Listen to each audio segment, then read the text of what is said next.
Oh, shit. Oh, man. Let the dance play.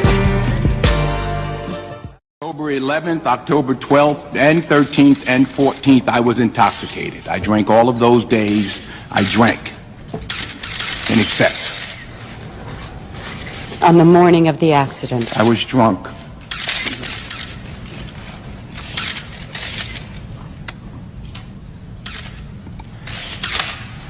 I'm drunk now. I want some fucking fried shrimp. I'm drunk right now. It's okay. I won't show your face. I only show my face. I don't show her face. She don't want to show her face. I'm okay. No, I don't show your face. I show only me. Only me.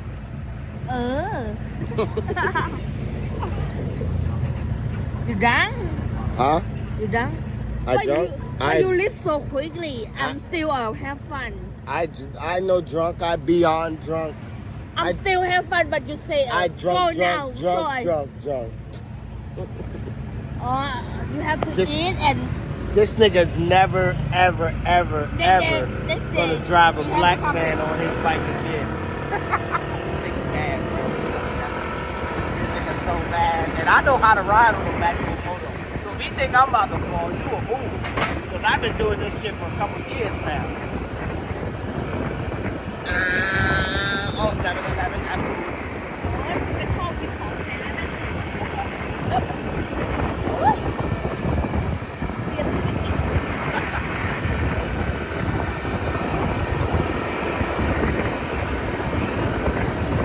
Oh, I see the base. I see the edge. I know. Okay, we need to find food. It's dark over here. It's light. No, we need to get different. No, we need to get different moto. He mad. We need to find different moto for food. Okay. There's no light. We find different moto to take us for food. Okay. Whatever. If you want to. No, let us off right here, man. Yeah, right here is good. Yeah, right here is good. Thank you, yeah. Thank you, man. You need bigger moto. Huh? Whatever you paid, you just tell me tomorrow. I pay it all back. Tomorrow. Yes. Don't worry. Or today. Tomorrow. When I'm done, I'm risking. Today, tomorrow, next week. But this nigga, bro, you gotta get a bigger moto, man. Okay, my friend. Okay. That's my friend right there. But you gotta get a bigger moto, man. You gotta get. Shit. Look at you, Look at you, dropping money on the I'm ground. not done. Oh my God. I'm just not saying. Let's go to that 7-Eleven. What? Oh man, I gotta put my glasses back on, man. Thailand fucking crazy, man. No, not this 7-Eleven. This one. Why go here and walk with food? We just eat 7-Eleven. It's okay. There's no food open.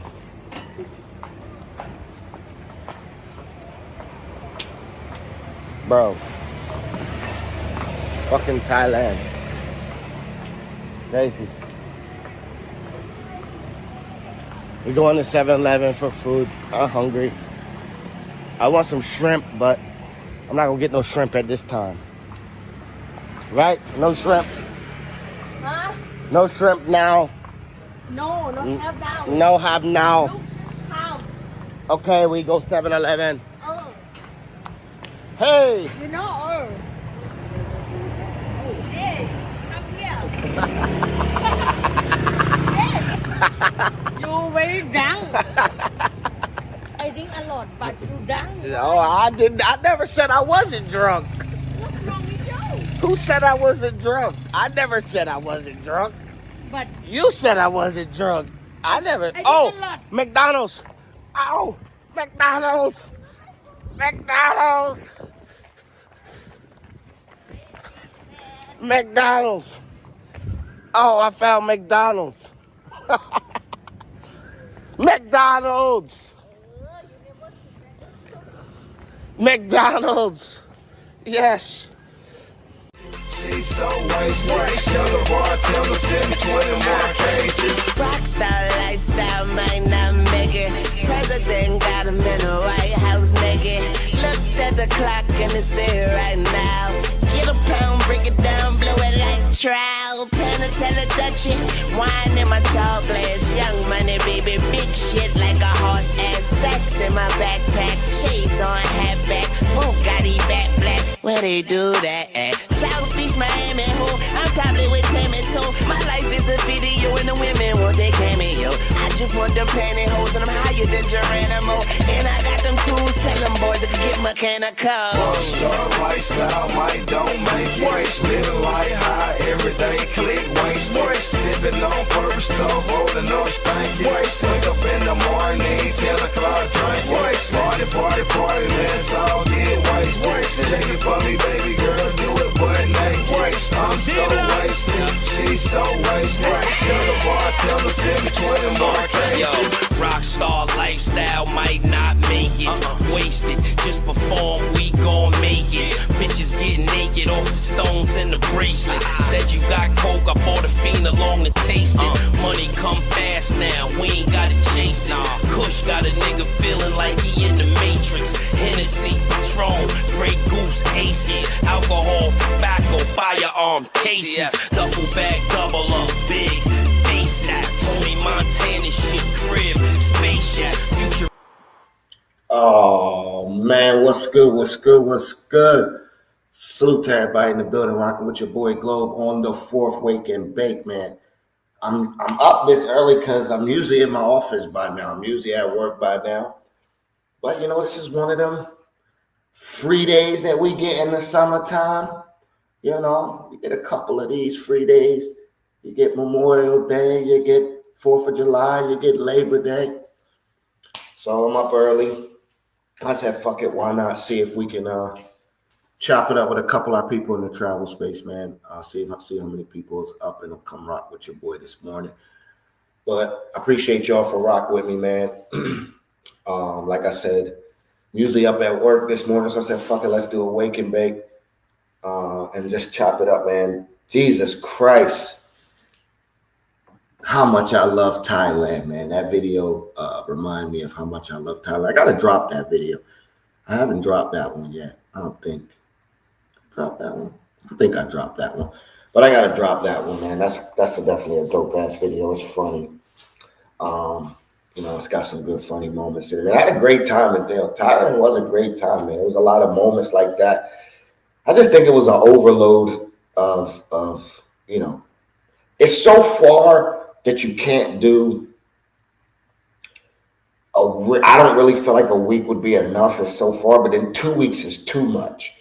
You know what I mean? Or like 3 weeks or a month. That would be just too much for me, man. Just because, you know, I like to drink. I like to fucking party. I like to have fun. And it's so readily available to you. It's like, man, I don't know if I could do this. I was burnt like day 10, 11, 12. I was starting to really burn out. And I didn't really have that much energy left. And it kind of took to like, you know, day 13 and 14 before I caught a second wind. And then I was able to close out the rest of the trip on a high note. Because I had said coming out of day like 8, I told everybody, yo, don't look for me next week. Like, don't be looking for me next week. And I think I took I was burnt out day 10 and 11. I think those are the 2 days that I just took to myself. I went over to Jomtien Beach, which is really nice, relaxed. A lot of retirees and Russians and Europeans back there. So it's real relaxing, real calm. You know, not a lot of craziness going on. So I went over that way, rode jet ski. So that was real calm and relaxing. So yeah, that was just a little recap of my Thailand, you know, video, man. I had a good time in Thailand, man. So what's everybody got planned for the 4th, man? I hope y'all got some good stuff planned for the 4th of July. Me, I was supposed to be waking up in the DR. Well, I probably would be waking up right now. I'd probably be hungover, face down. But I was supposed to be in the DR once again. Obviously, for the first time, they'll cancel back-to-back trips within a 2-week span. And it's just life. right now isn't affording me the ability to go on a trip. Not for financial reasons, just for personal and time reasons. So I just utilized that fucking this time to just get some shit done. Do some shit that a lame nigga would do. I'm the lamest. I'm one of the lamest. I'm a lame nigga. So, a lame nigga got new carpet. I just got this new soft cream. That carpet that when a motherfucker come over, like especially a female with her toes done, she just want to rub her feet on that shit. I just got that done from the steps up into the first floor living room. We got that done, and then a little bit going up to the second part of the steps.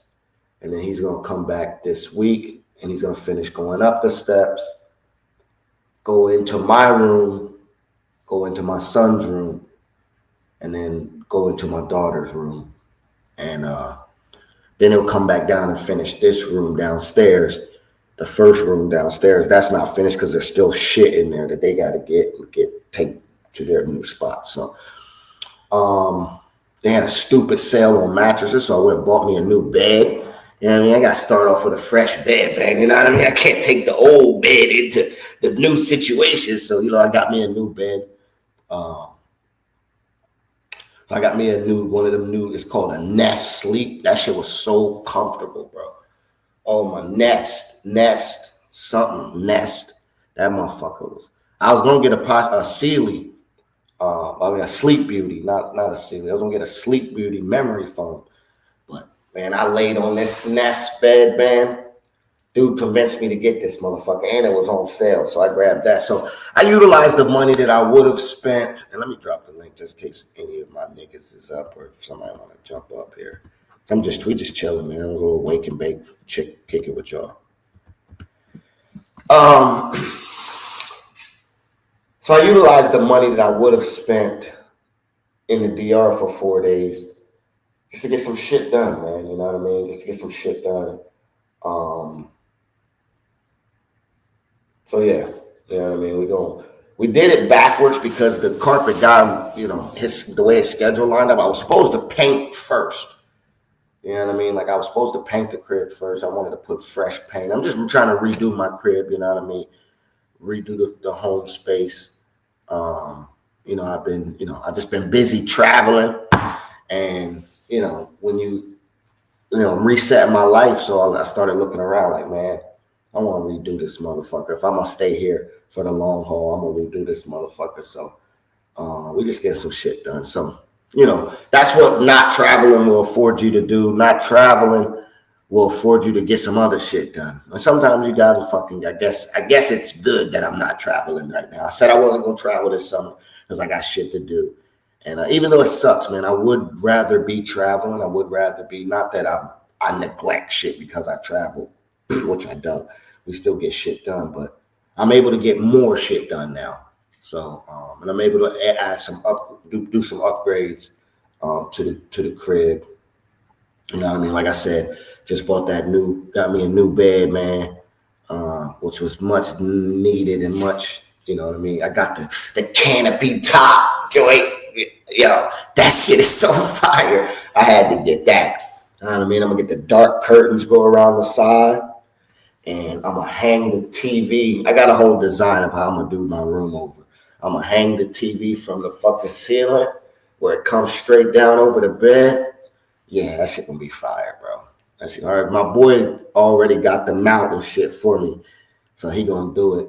He gonna hang it from the ceiling for me.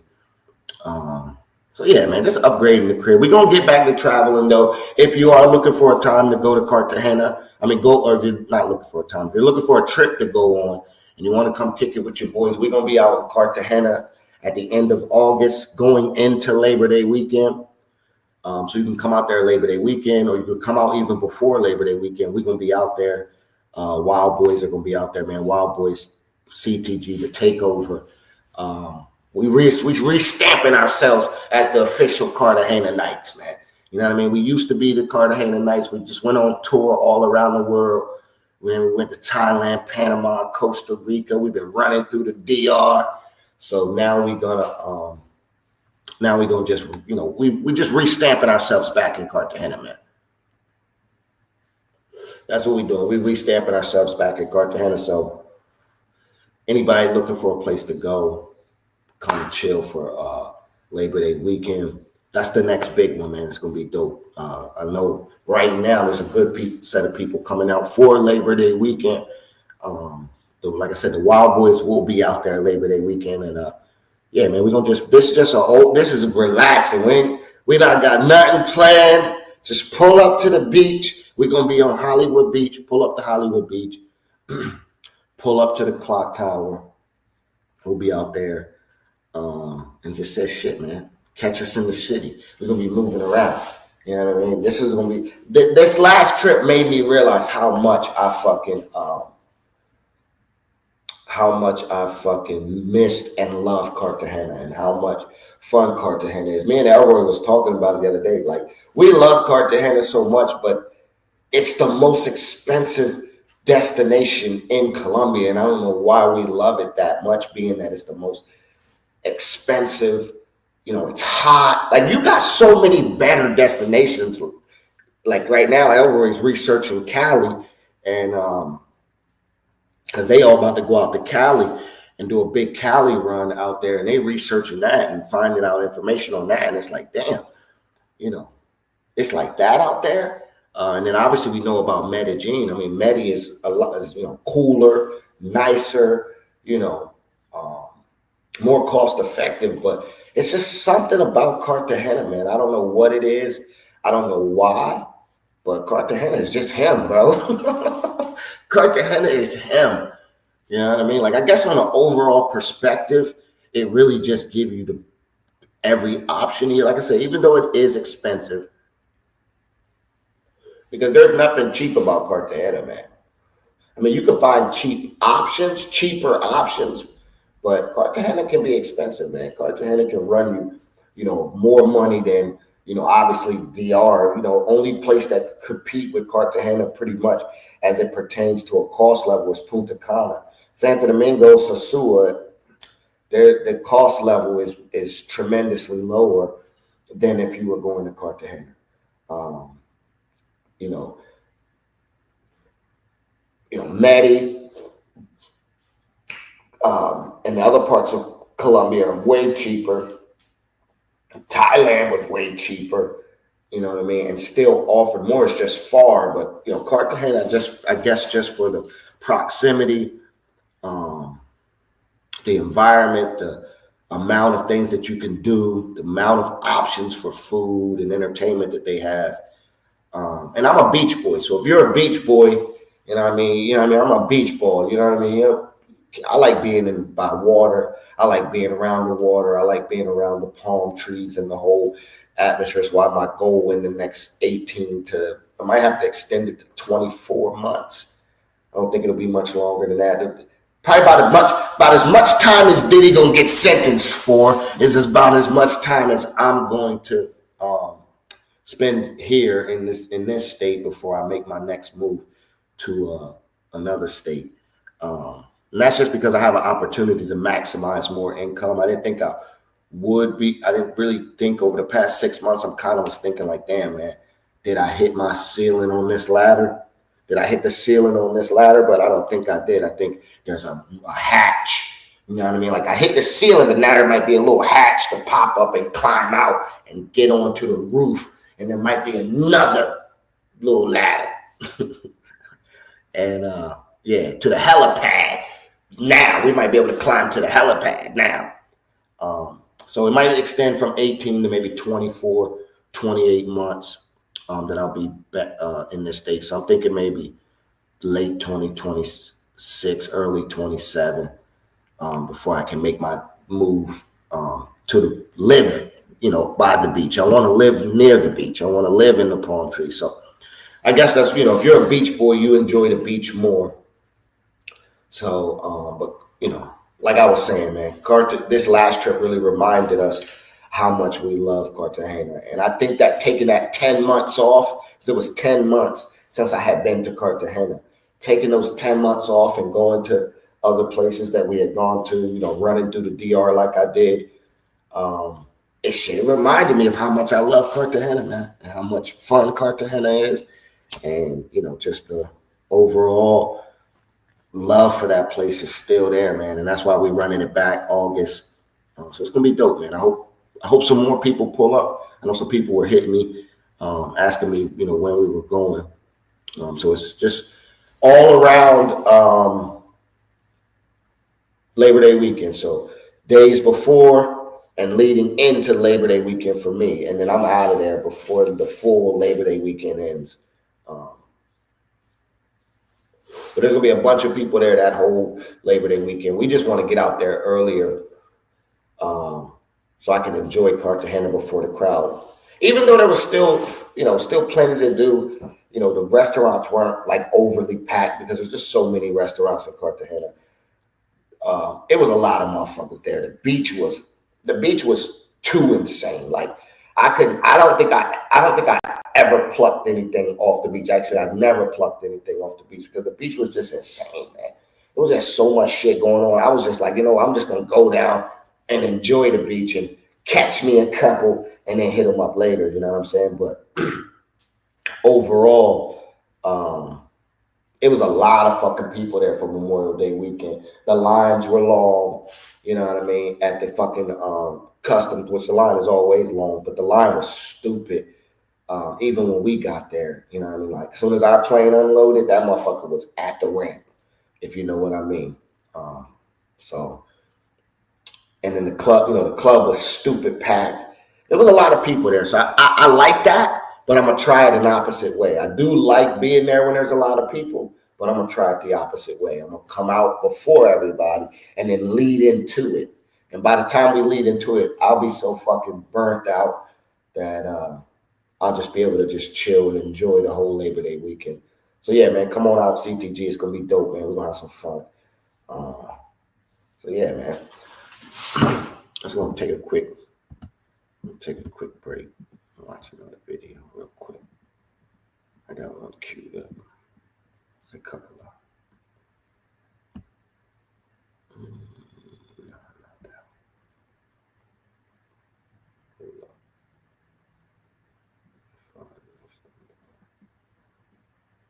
From CTG. CTG 25. Let me focus this shit.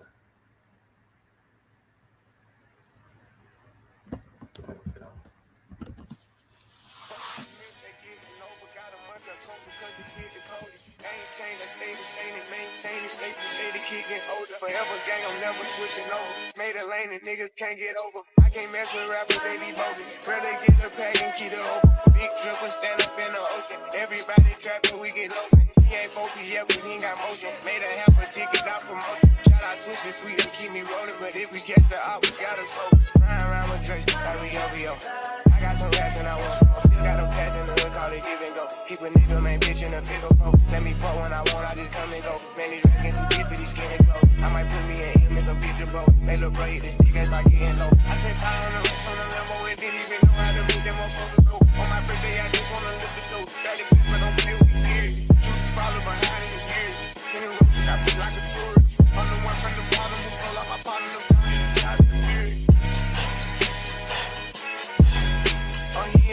I fuck with shots and I'm gonna bust. You can't put on that drip, he ain't one of us. How you riding the Benz in a Tonka truck? How you got everybody lit, pipe it up? Oh, she bad with no swag, I can pipe her up. They my last, I know I can up. Count the money up, feel like I'm typing something. I'm the type to get active and never run. Hit the rules, my niggas ain't scared of none. Ain't no rules, you got rest, you can get it done. On a light day, I keep me 100 bucks. Again, hit after he call me very fun. But it's Christmas, I bought everybody. Plus and choppers and F's for everyone. Take the roof out the car, let her feel the sun. I'm gonna see it up by 5,000 months. Got this bitch off the collar, she suck it and swallow. I stick it and she feel it in her gut. Nigga don't rap on my collar, we stacking up swallow and swallow. I'm trying to get it mega buck. See them triple little nigga, best watch your step. This top shelf, got 40 designer belts. OTF, look like the new BML. They gon' jump, got clothes in my right and left. How you crack up the car, ain't no key in there. Just put us in they pockets, get out of there. They gon' have a hard time finding what to wear. Treat the hoe like a tire, I keep it spell. On the stuff because I'm worried.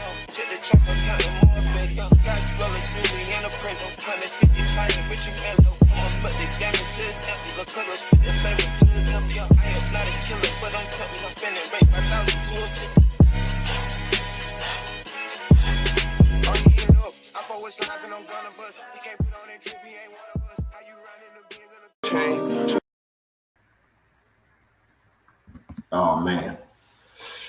Oh man, that was fucking Delirium Nightclub.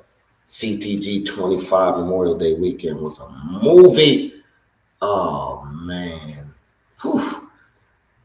We was talking about it, man. I said, that motherfucker was on par with the Thailand run. Like, and Thailand was so intense.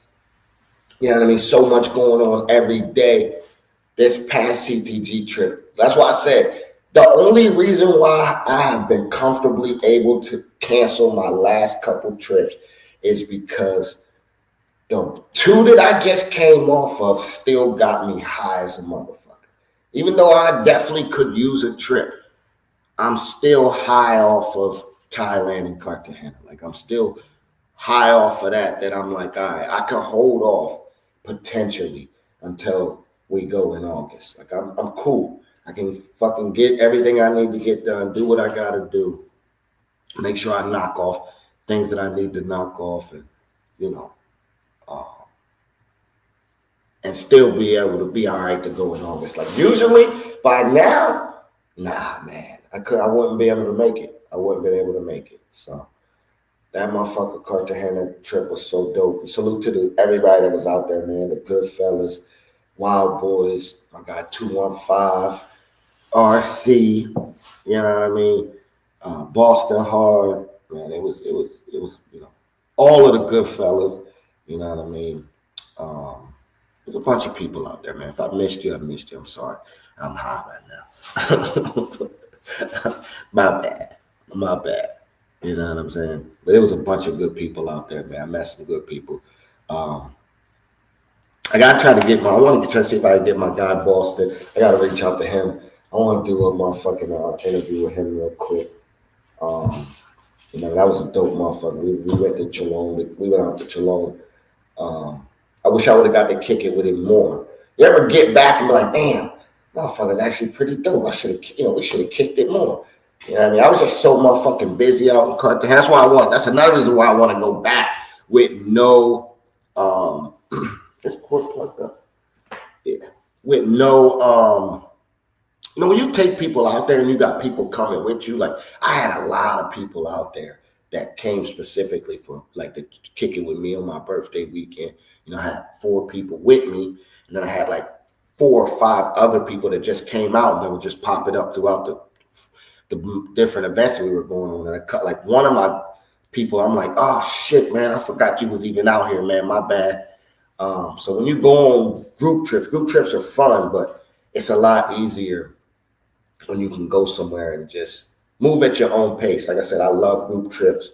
I love being in the mix when everybody's there. It's always dope to be there when everybody's there, or when a good subset of people are there. And my trips usually are on the pulse of what the movement is. You know what I mean? Like, for some reason, like, we've always had our trips on the pulse of what the movement is, and we've always had our trips booked before the movement starts. So I'm not going to say anything because I really don't care, but, the facts are the facts, you know what I mean? Like, when we go somewhere, for some reason, the storm creates, and then it just happens when we be on the pulse. So I always say we just always have our we always on the pulse of the trips.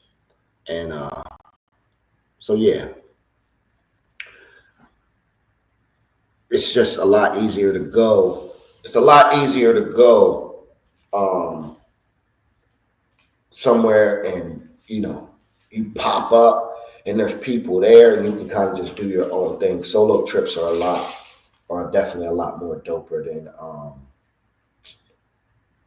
than group trips. Even though group trips are fun, solo trips are just, they're just that more doper. You know what I mean?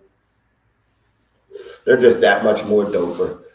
I'd rather go on a solo trip than a group trip. You just do what you want to do. You know what I mean? And the trip go by a lot more slower when you move by yourself. Or if you're just there with one person that's moving at the same pace that you're moving at, it just becomes a lot, it's a lot more easier. You know what I mean? When you got a bunch of people out there, you kind of got to go where everybody else wants to go. You know what I mean? You got to kind of do what everybody else wants to do. You got to do it. You got to share in the. Yes, Sirski, RC. You already know. Salute to my guy, RC. Yeah, we out here, man. We waking and baking this morning. 4th of July type shit. I got another one ready to go. Just quick kicking it real quick, man. Rambling. Yeah, it's late night over there. Where you at? It's early morning shit. What time is it? 2:30 in the morning, 3 in the morning in fucking Cali. 4 in the morning, something like that. What time is it in Cali? 4 in the morning. Probably early out there. Salute you coming through, bro. I appreciate everybody coming through. I know it's early in the fucking morning right now. So I appreciate everybody coming out. I don't expect many people to come out any damn way, especially not no fucking 6 o'clock in the morning when I started this bitch, man. Y'all know how I be. I appreciate y'all. 4:04. Yeah, I figured it was early, man. Yeah, we on the wake and bake, man. We on the wake and bake. Like I said, we got some plans for the day.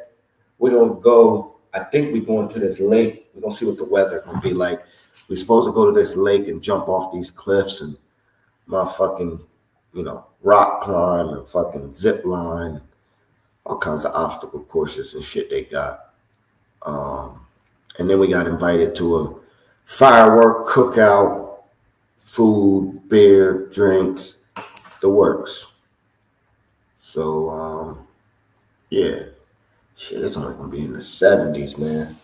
I don't think we're going to do this late today. I think we're just going to go to this cookout. The temperature is going to be supposed to get up to 81 degrees today. I think we'll save that late shit for Sunday. It's supposed to be 91. We'll go on Sunday. He said, I'm always on East Coast time, though. Okay. All right, brother. Appreciate you rocking with me, man. Appreciate you pulling up.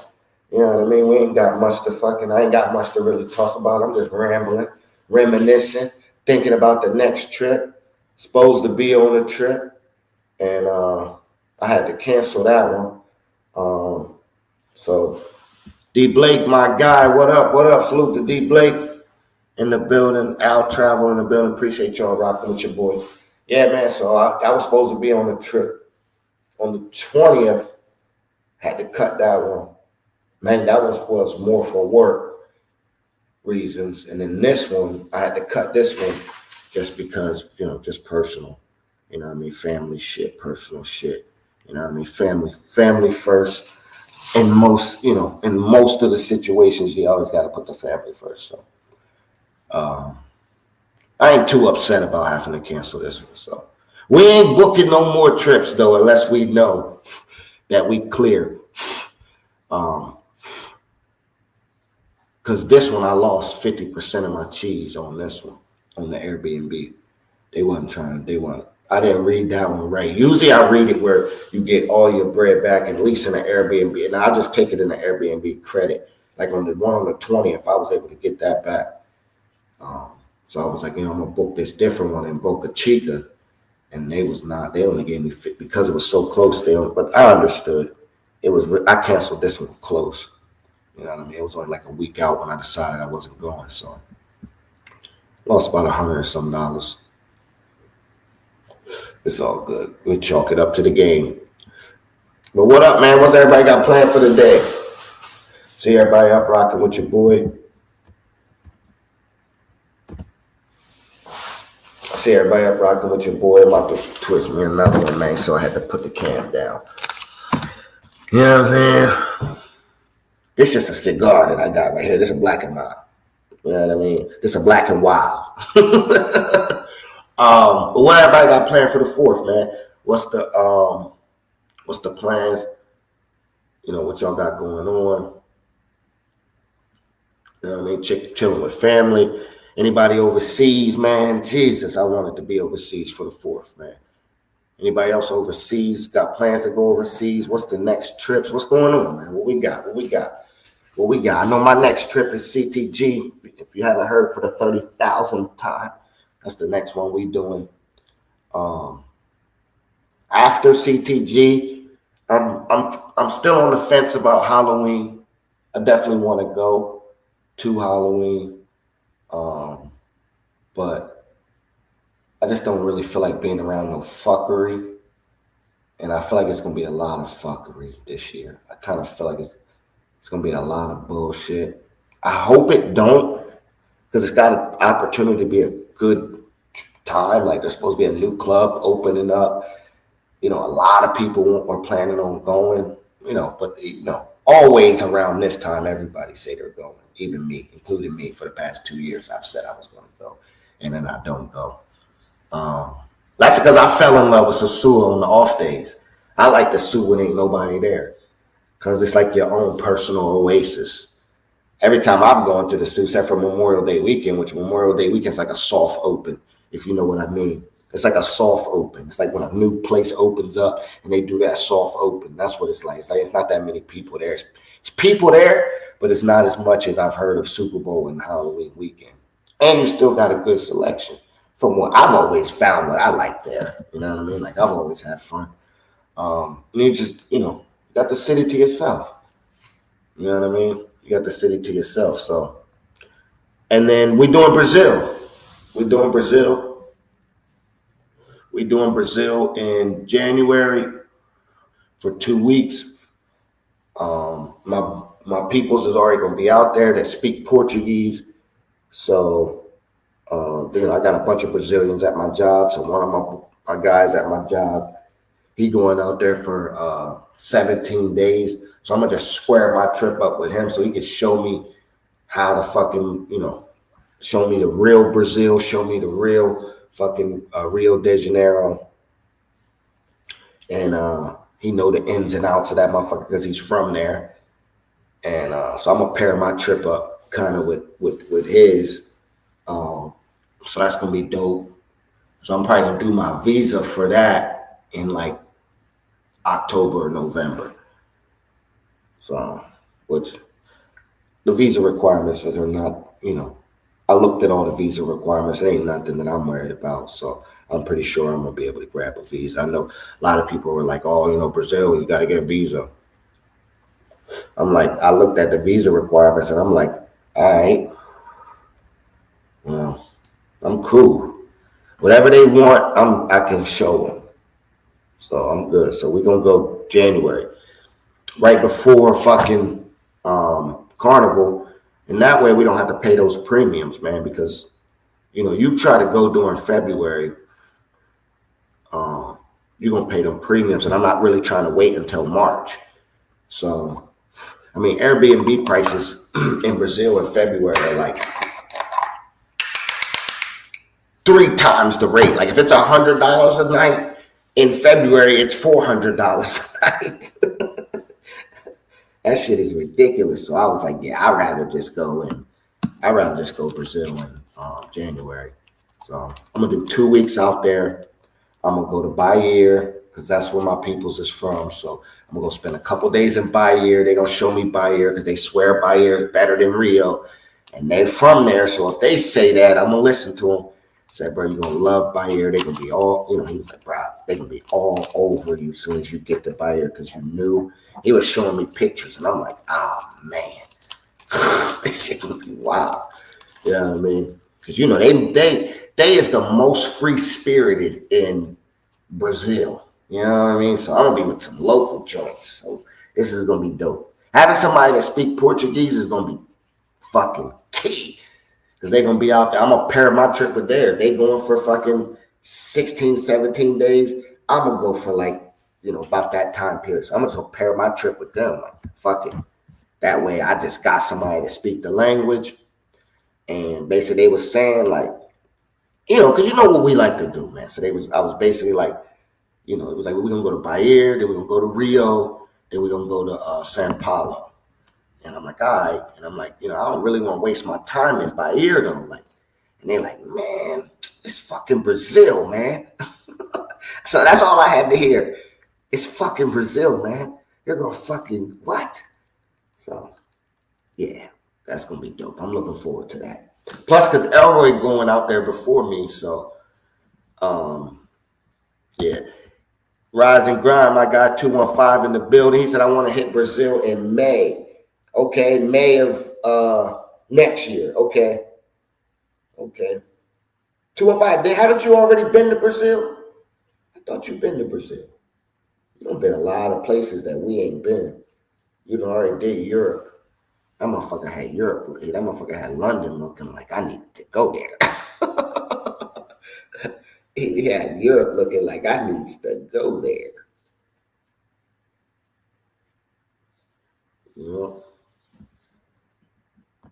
Yeah, I've been there already for 6 days. Okay, yeah, I thought I saw that, a while ago you had went. Yeah. This time I want to go longer. Yeah, I'm starting off with 2 weeks. I already told them like I'm doing another 2-weeker, and it was like, all right. I put it in early. Like, listen, I'm doing 2 weeks. I'm going to Brazil. Leave me alone. Oh, even though the 2-week trips be killing my, movements, you know what I mean? I got to do Brazil for 2 weeks. Ain't no way I can go to Brazil for a week. Because we was thinking about doing it in August, and I was like, hold on, let me grab a bottle of water from over here real quick. Hold up.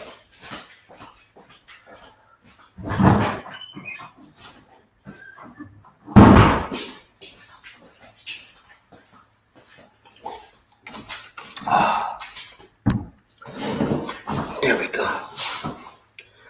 Yeah, we was thinking about doing it in August, but I said I didn't want to do 10 days because I had the fuck is he barking at, man? God damn, that dog is on my nerves, man.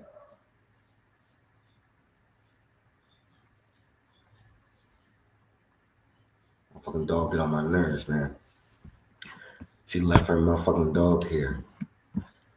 I want her to come get that nigga. He said this time, yep, salute. Yeah. So we was going because I had this 10-day trip. I even thought about going back to Thailand at first. And then once we went to Cartagena, that cemented where I was going back to for 10 days. But yeah, I even thought about going back to Thailand. Like I was looking at it. I'm going back in August. And I was just like, man, nah, bro. That trip is too much. That shit is too much, man. I don't need another dose of that right now. That's a once a year. You can't get 2 doses. I can't get 2 doses of that in 1 year. Nah, that's matter of fact, I can't even get two doses of that in back-to-back years. I'm gonna go to Thailand in 2027. I'll go back to Thailand in 2027. Especially right now because they playing games, so I don't even really want to go there right now anyway with the recriminalization and the legalization of Black and Wild. You know what I mean? So they I'm glad I got to go and see it before they started doing all that crazy shit again. Because it was definitely amazing to just be able to just, I was blowing everywhere, bro. I'm talking from restaurants to alleyways, canaleyways, backways, outside of the place. Like I was reckless with it. I always had I was just stopping and buying pre-rolls and trying them. Like I bought some pre-rolls of this Thai stick because you always heard about Thai stick, watching Cheech and Chong and all that shit. So I was like, oh shit, Thai stick. Man, I brought a fucking pre-roll of that shit. I hit that shit. I was like, what the fuck is this shit? I just threw that shit on the ground like, fuck that shit. I went grabbed another one. Man, give me that sour diesel, man. What the fuck is this Thai stick? That shit tastes like dirt.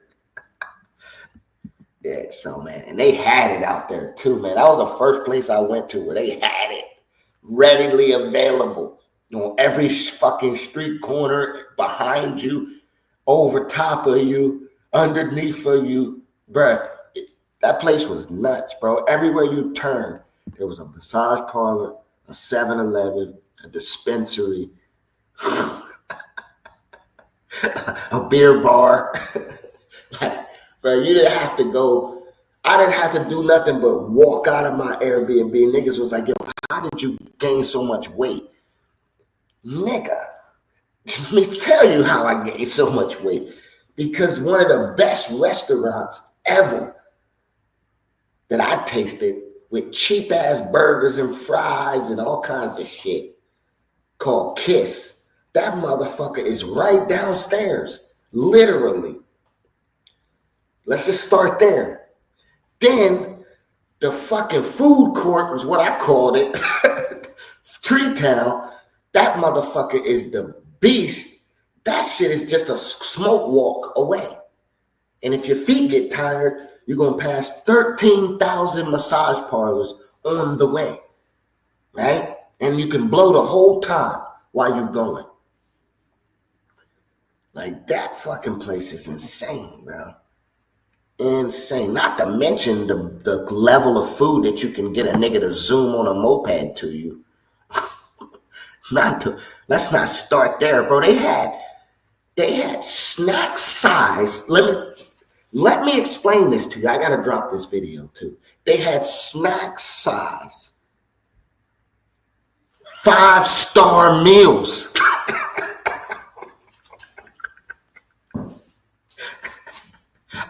I'm dead ass, bro.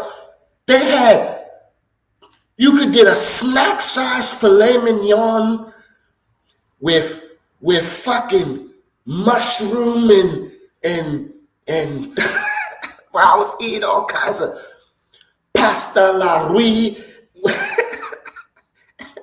And you could get it all the way down to a snack size, like oysters and linguine and fucking. It was one of my favorite restaurants, bro. Oh my God. And you could order it all the way up to cater size, all the way down to snack size. So I was ordering this is how I figured it out. The first day I fucked up and I ordered like 3 of those sizes because I was like, 300 baht for motherfucking 10 lasagna. Let me get that, boo. Oysters and fucking linguine for 250. Yeah, let me get that. So I was gonna order baked ziti, fucking filet mignon for 500 baht. But I realized it was personal size. So what I started doing was I was ordering like 7 of them shits. I was just because it was literally like 3 bites and that was it. It was over with. It was like a little snack size. But I was ordering mad at that shit. That shit was insane. That shit was nuts. The quality of food that you could have in Thailand. And it was all good. Man, them niggas can fry some chicken wings, bro. Them Thai people can fry some chicken wings. I'm trying to tell you, them Thai people can fry some chicken wings, bro. Them chicken wings that pass by on that little ass cart, them shits are dangerous. Them shits are dangerous. I had to think about it for a minute. And I'm like, man, this shit gonna fuck my stomach up. And I was like, man, give me 4 of them shits real quick, man. I threw them shits in the bag. I was high on a motherfucker one day. I stopped at 7-Eleven, grabbed me some shit real quick. Nigga, I went back, I ate them chicken wings, bro. Them shits was so fucking good. I ran downstairs and looked for that cart. It only took 3 seconds. A nigga came by. Beep, beep, beep, beep. Yeah, let me get some more of them chicken wings, nigga. Let me get 8 of them shits, nigga. How much? How much, nigga? $4? And then Tree Town was bro, I put on at least, those 15, 20 pounds I gained, I put 10 of those pounds on at Tree Town. That was stupid, that setup with the watermelon. We was fucking them watermelons. Bro, I was eating 3 watermelon slushies a day, minimum. Minimum. Dude, and I wasn't going, nigga, everyone was trying this one and that one. I'm like, nigga, watermelon. It got so crazy to do because we was fucking with the same people every time. Like, soon as I like that shit. Like, I don't know. I like that type of treatment. So I like fucking with the same people because when they see you, they treat you like, you know what I mean, like some old Italian shit where they And they put the table together real quick with the lamp off of Goodfellas. Yeah. I like that type of treatment. So every time they see me come in, either way, they would be like, yo, we got you right here. They would sit the ashtray down. They would turn the fan so it would blow the smoke away from everybody. Like they had me set up, bro. They would bring out the watermelon smoothie for niggas. Like they was quick with it. So I was like always fucking with them. Like I'm fucking with my people. I'm one of my people. They know what it is. They know what time it is. And that fucking Thai girl was back there. She was whipping that shit up. D. Blake said, I'm thinking February. Window seats only. What up? But she was whipping them. She was whipping everything I ordered. She was whipping it. From Thai food to American food. And that was, whew, yeah. It was him, bro. You know what I mean? Just sitting back thinking about it. Thailand was it was him. It was definitely him. You know what I mean? On different levels. Like, I don't think we've ever gotten into like the breakdowns of it, why it was him, like just, you know, just one phase of it. It was just the food. Like the food it's over the top. It was too much. Them niggas never could run out of food.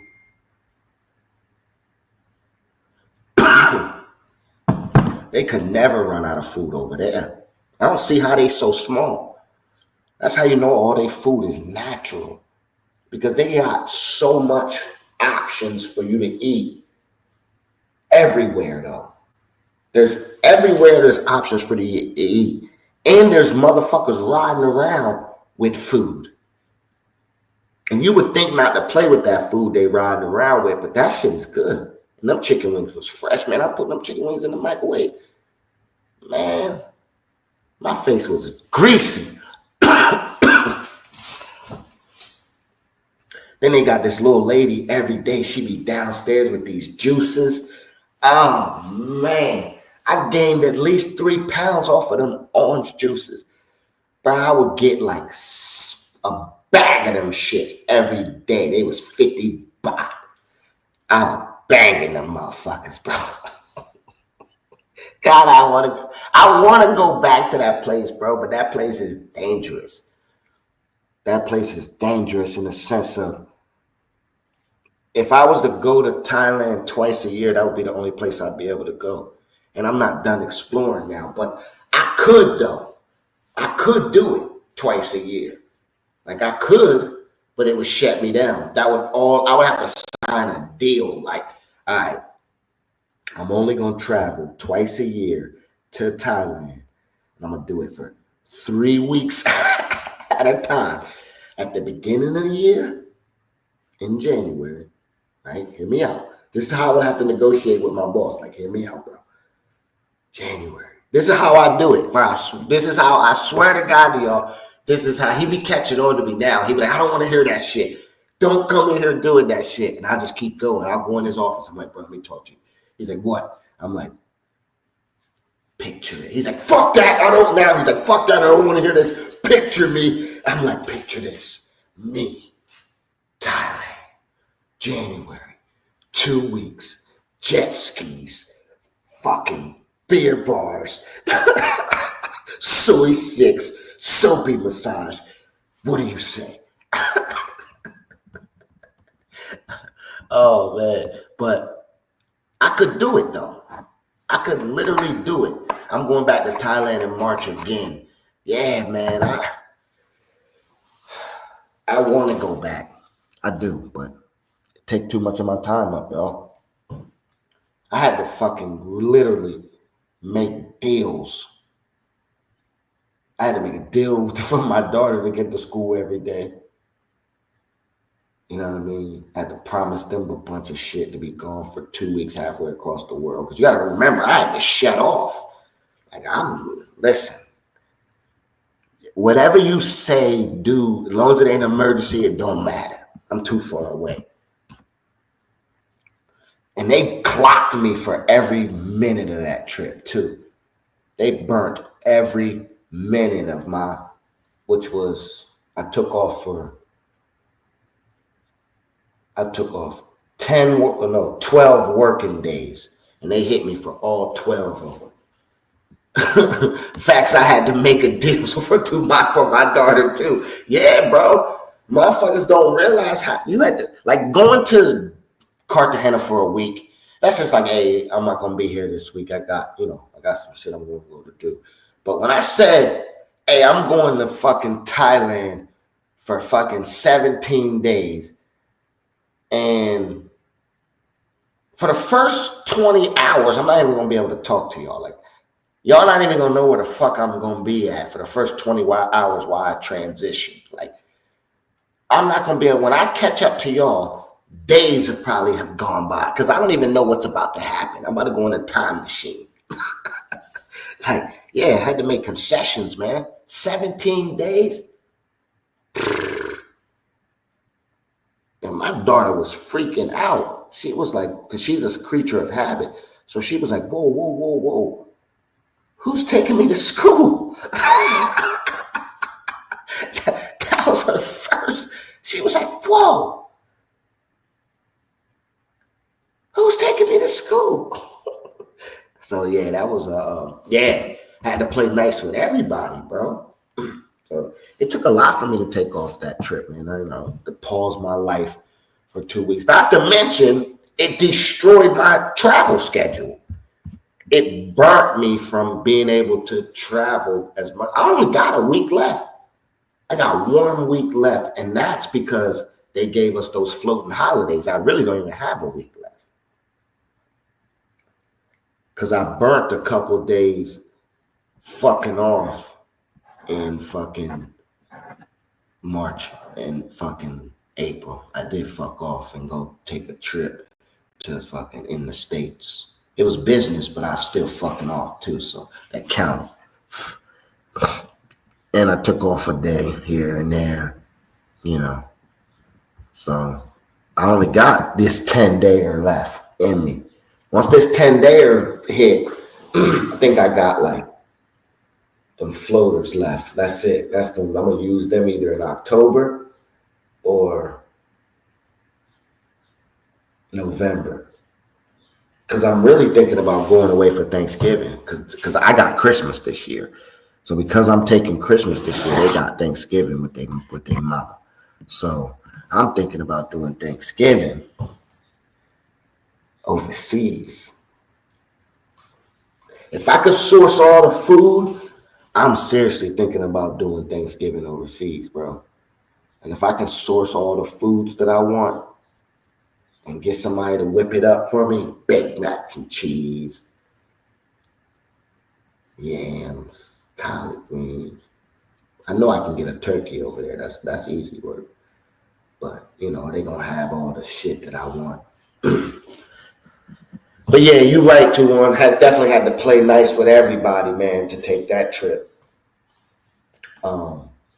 So yeah, I don't know when I'll get back there, man. It was definitely amazing, though. It was a tremendous trip. Tremendous. I don't have nothing bad to say about Thailand other than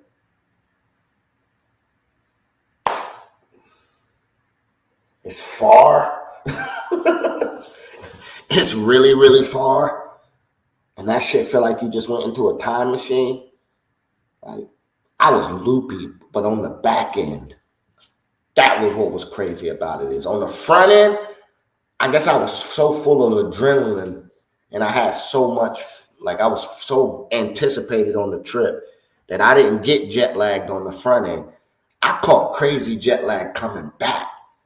Getting back, it took me weeks. It took me like 2 weeks to recover, bro. I was waking up like 1 o'clock in the morning, 2 o'clock in the morning, getting up. I was being tired at like 11 o'clock and at 12 o'clock in the afternoon, and I'm talking like tired. It was rough. My sleep schedule was nasty trying to get back and get it acclimated. It took a minute for real. All right, man, we're going to take another quick commercial break, and we'll be back, man. sexy for your game, too sexy for this fame. Yeah, I'm too sexy for the trap, too sexy for that cap, too sexy for that jack. Yeah. Okay, alright, that's fine. Okay, I'm feeling too sexy to accept requests, and I'm way too sexy to go unprotected. And she popped the Tesla, now she gonna electric. Okay, alright, that's fine. Okay, think we got too sexy for that Metro Hospital. Diamond popped out, almost swallowed 60,000. Section need more things in here, I like it crowded. Yeah, I like it crowded. Oh, you like the boy? Well, tell me what you like about him.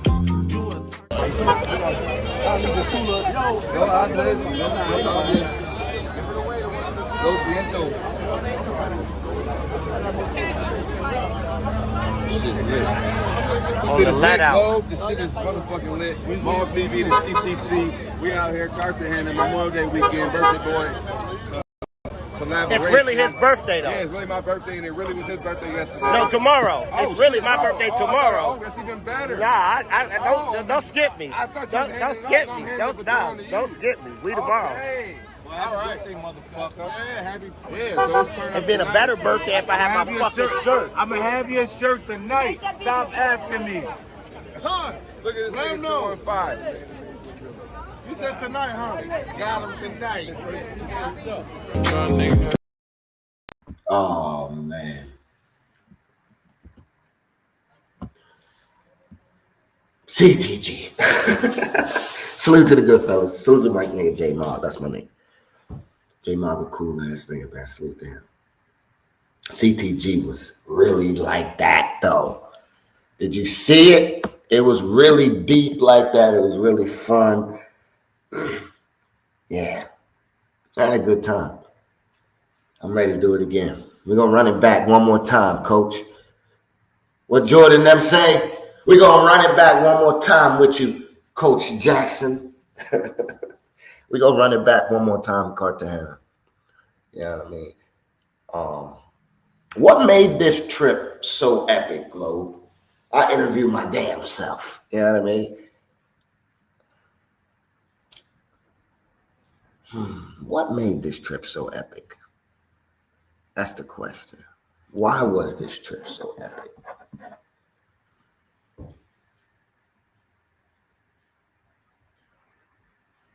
think it was the overall, when you mix the whole gumbo together. You know what I mean? If you're missing one ingredient in the gumbo, it ain't gumbo. It's just some shit that's mixed together. But when you got all of it together, it's gumbo. I think it was the combination of everything, from the amount of people that came out, the groups that came together, the love that everybody was showing everybody, the birthday collaborations, which put natural good energy around because it was niggas' birthdays. It was multiple niggas' birthdays. You know what I mean? Multiple niggas' birthdays. I didn't realize how many niggas shared the same week as me. You know what I mean? That were all Geminis. And you get 4 Gemini birthdays together. I mean, Jesus Christ, that shit is like a solar eclipse. You know what I mean? So I think it was that. You know what I mean? I think it was just the whole, gambit. I had people out there, it was their first time. It was everything. The overall essence of the trip is why I think it became one of the ones. You know what I mean? You had to be there. You know what I mean? I'm glad I didn't fucking stream or really do anything. I'm glad I didn't have the want, the awareness, the need. Like I get it. Like I heard people saying like, oh, niggas didn't even stream from the beach or something. Like I really just enjoyed being there. That shit was like Woodstock, man. Like you had to be there. Like there's footage. There's footage for sure. Niggas is dropping shit. There's footage, but that's one of the ones where you just had to be there. You missed that one. Like there's ones that I missed. There was ones where I was like, damn, I should have been to that one. Motherfuckers was like, Globe, you were supposed to be here. You missed this one. I'm like, damn, I did miss that one. Y'all had that one. This was one of them ones. This was Woodstock, man. That's what I call it. This shit was like Woodstock, bro. You're going to hear about CTG 25. That bitch is in the books. She in the books. She went into the books, man. They put her in the books. If you was there, your jersey in the rafters. You know what I mean? This is like the 92 Olympics, nigga. Barcelona. You know what I mean? This is one of them ones, bro. It was like that. I don't give a fuck what nobody said. Listen to what the people are saying. This motherfucker was good. You had to be there. It was one of them ones. You know what I mean? And that's them people that were there, they were all TikTokers. That girl's a really popular, her and her nigga, they real popular TikTokers from Miami. They big. Like, they was out there. It was love, bro. It was a good trip. Damn. Damn. So all I can say is, damn. That motherfucker was him. We kept getting in trouble. Like, we was getting in trouble, but not in trouble, but in trouble. Like, it was just so crazy, man. It was just a crazy week, man. It was a crazy short week. Yeah. Shout out to CTG, man. Shout out to everybody that was out there. What else is going on, man? What else is going on, man? What does everybody think about? Let's segue into why. Y'all like my thumbnail? Y'all like my thumbnail, 4th of July thumbnail? You had to really look at it, though. It's the Declaration of Independence, 4th of July 4th. You know what I'm saying? What do y'all think about Diddy, man? What do y'all think about Diddy's fucking...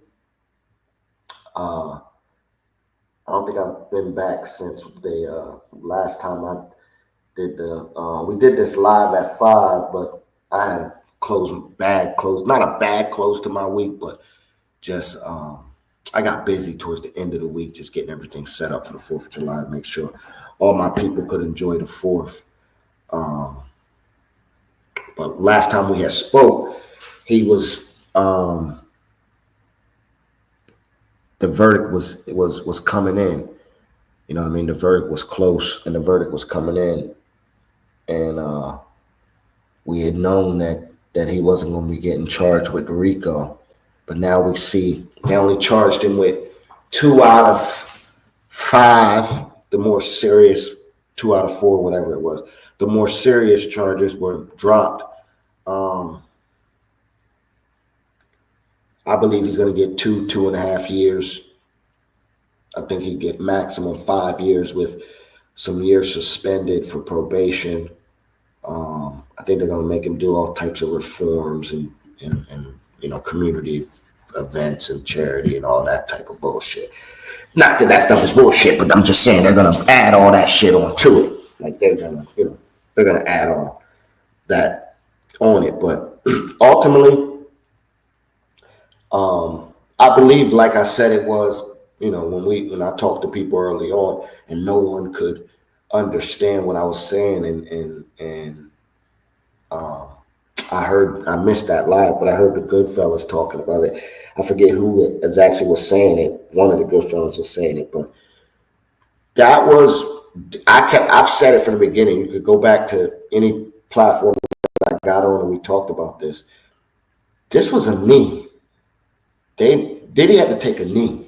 Like, if you know any type of information about, the way power worked, he fucked up. Like, whether you like it or not, like, why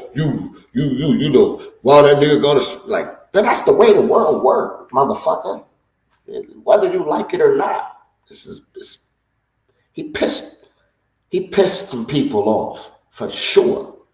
You know what I mean? And he had to take a knee. You know what I mean? This was 100% a humiliation. And they paraded him around for everybody else. You know what I'm saying? They paraded him around for everybody else.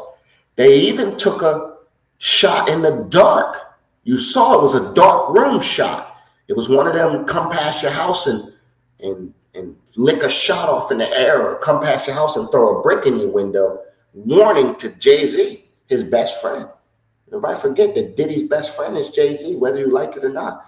If your best friend is accused of something, people are going to say that there's no way you didn't know nothing about what was going on or didn't participate in some way, shape, form, or fashion. I'm not accusing Diddy of anything. I'm just saying. Jay-Z of anything. I'm just saying that was that nigga's man's. That was his man's. They were close, if not best friends. Right now, listen, I'm not saying that he was fully involved in it, but that's his nigga though. They took a shot at him. Now he was able to beat it really quickly, get rid of it, get it out of there. It's nothing.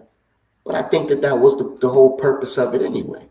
The whole purpose of it was to tell him to, hey, stand by and watch it. Don't get involved in this. I know people are pressuring you. You gotta look back and think about when everybody was pressuring Jay-Z. Where's Jay at? Where's Jay at? Where's Jay at? Why Jay not supporting Diddy? Why Jay not there for Diddy? Why Jay not speaking about Diddy? Then boom, Jay get a lawsuit underage. They hit him with the warning shot. You play with us, we coming at you with this one because we know your guns are big. We know. Listen, play with us. This is what we gonna show you. Like this, we see what we doing to him. We gonna drag him through the mud with a white suit on. But you, we gonna try to crucify you if you play us. You know what I mean? Because I'm telling you. So Jay backed off real quickly. You know what I mean? He had no choice. He had to back off, man. Had to calm down, relax. All right, Diddy, you don't have to go through this alone your own. Like, you fucked up. You don't have to go through this on your own. And I truly believe that's what this was. And that's why, listen, everybody knew what he was doing. You know what I mean? Everybody knew what he was doing. Everybody knew that he was playing the same game that everybody else with power and money play.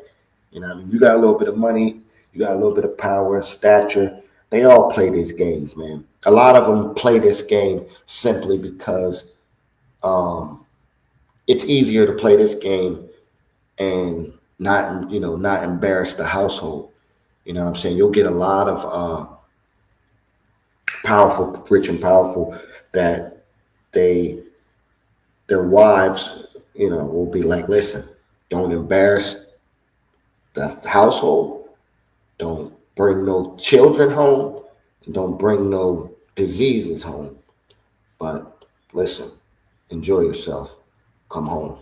You know what I mean? That's the, if you know anything about power circles, then you know that's the norm. It ain't nothing exposing about that, and that's normal life. Kings and powerful people have multiple wives and live an intense lifestyle because their positions are pressure packed. You know what I mean? Some of us, we try. Our lifestyles are intense because our positions are pressure packing. For not that we live a lifestyle of like a billionaire or a millionaire, understand the pressures of that, but you can see the correlation of why powerful people do the things that they do and live the lifestyles that they live. And some just do it to a higher level, to a more level to you that's like nasty and outrageous and over the top and insane and intense. Like, you wouldn't think to do shit like that. Like, you wouldn't think to, want to live that type of a lifestyle. But that's, for some people, that's what gets their brain going. That's what gets them going. So I ultimately believe this was a humiliation. He pissed off the wrong people. He tried to use his power and influence to move a chess piece that I don't think he realized he didn't have that piece. And that piece, he couldn't move that piece. And I think it was a combination. I think, he attacked a major liquor brand. He attacked a major, somewhat black-owned entertainment television company. It's sponsored by other major, I'm not gonna say white brands. It's more Jewish brands, media companies. If you know the backstories of BET, and Diddy was really on the cusp of buying BET, and they backdoored him. They basically was like, nah, you have Revolt. You can have yourself a television station, but you can't have no network. And instead of him taking, what everybody else would do, and what he probably did for years, was, okay, I'll take the television network and I'll play nice. Diddy was like, nah, fuck that. I want BET. I'm sue y'all for not allowing me to purchase BET. I put in a fair offer. And they like, yo, you bugging, bro. And then he, sued the liquor companies, because you got to remember, he started attacking the liquor companies at all angles. He started attacking the liquor companies. You have to figure he built the biggest liquor brand. He was the face of one of the biggest liquor brands. He built their wing of that vodka wing of theirs. He built that up to astronomical levels, right? Niggas wasn't even drinking vodka. Niggas don't like vodka. We don't like vodka. Our grandfathers and them did not grow up drinking vodka. Them niggas, only white liquor them niggas drank was corn liquor. And, that was the only really, clear liquor them motherfuckers drank. I know my pops, they grew up drinking cognac, nigga, whiskey, scotch, bourbon. You know what I mean? That's what they drink. They ain't drink no vodka. Nah. And so growing up through the 90s, niggas wasn't promoting, niggas was promoting Cavassier. Niggas wasn't doing songs about vodka and shit like that. So he built up a whole wing of a brand and made motherfuckers started drinking vodka. So then they wanted him to maneuver, okay, we're going to start doing tequila and this and that. He was going to be the brand manager for all that. They gave the nigga $1 billion to become the marketing executive of market, whatever. He was moving from just being a vodka Ciroc sponsor. He was owning a piece of Ciroc now. We're getting $1 billion. And Diddy was like, nah, I'll create my own shit now. like he stopped the train while that motherfucker was moving full steam down the track. Imagine you got a business idea, right? Imagine you got a business idea. You already start the business. You get it going. And you bring somebody on, right? And they help you explode the business into a whole nother realm. You was already doing good on your own, but they help you explode it into a whole nother realm. And then they just all right, Joe, I'm going to do this on my own. And you're like, do what? And I'm going to sell what you sell. You're not going to be happy about that. You're like, nah, bro, we got a good partnership going on. Why you going to break off and try to do it on your own now when we got a good partnership going on? That's the thing. I believe Diddy was greedy, man. I believe that. If I was in his position, I would have never attacked Diageo. I'm just saying. You can say what you want about it, but it was a bad power move. You know what I mean? I would have accepted my lane in Revolt with Revolt TV and the fact that I was moving the needle in the podcast business. I wouldn't have attacked them in the sense of I want to build my own kingdom off of the basically the grounds of their kingdom. Unfortunately, whether you like it or not, they control it. So you trying to build your own like we're giving you your own shit. You got your shit. So, you know what I mean? Sometimes you can be too greedy. Like sometimes you can push yourself too far ahead and cut off your own blessings. And I think that's what Diddy did. I think he stopped his own blessings. I think he got too big into whatever he was going, and that's what drugs and shit will do. Drugs, fame, power, that shit will do that to you. Eventually, you run the fucking the train, they run out of tracks, you know what I mean? I think he made some bad choices, some bad decisions, you know what I mean? Especially with the lifestyle he was living. You can't attack people and you live in a crazy lifestyle like this, because they go start digging. And they already knew. They know. They like, bro, you supply our parties. Like, like you put our parties together. You serious? Oh, all right. Okay. And I think Diddy was smart. I don't think Diddy wasn't smart in his power move that he made. He had a good case for winning his own rights. It's just he didn't understand the consequences that was going to come with embarrassing these companies. He won the BET move. Like, he was going to win that. He was going to win the Diageo fucking lawsuits. Like, he was going to win all. I don't understand. Like, I don't think people understood before they charged him with all this. He was going to beat Diageo. Like, I don't understand if y'all don't understand that. The nigga was going to beat Diageo, the biggest liquor brand damn near in the world. He was finna beat them niggas on some real, like, they was going to have to settle. This nigga was finna get some real money, more than the $1 billion that they already was going to cut the nigga.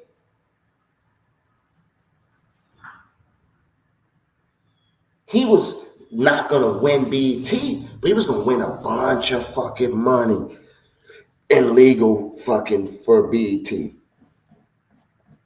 Because they had basically made the initiatives that he was going to be, they was going to sell him a majority share of the company.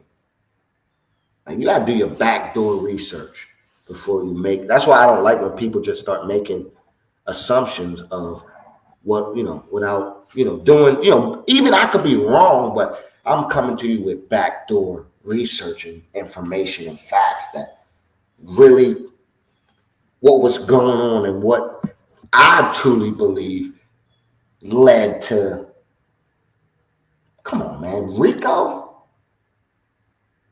on a fucking nigga that's nasty. Like, the nigga, wow. Come on, man. That was just to get him in front of them big courts, national TV. Why do you think they didn't let the cameras go in the courtroom?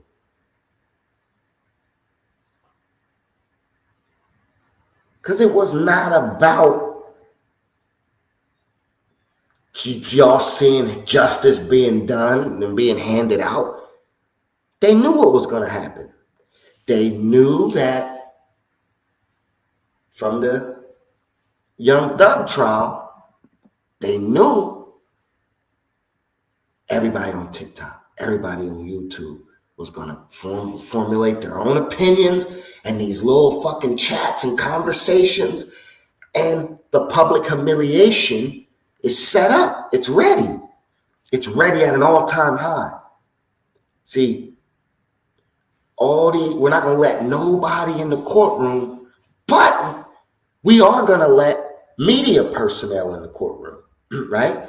And they allowed, for the first time, they gave media rights to TikTokers, to YouTubers. You know what I mean? They gave them media priority over the bigger networks. If you, like I said, if you watched the story and stayed upon the story and understood See, I watch the back sides of the stories, like the back channel people, the people that's reporting on the people that's reporting on the people. Like, we watching everything that's going on. Y'all watching the show. We don't watch the show. We watch what they distracting you from. You know what I'm saying? That's what we've been focused on. We've been focused on the fact that everybody is tripping out about this new Trump bill. But niggas like in my sector, we happy because everybody in my world that work, all the employees that work for me, and our world of business production just went up because all the employees finna be happy. Because for the next 2.5, 3 years, anything over 40 is straight in your pocket.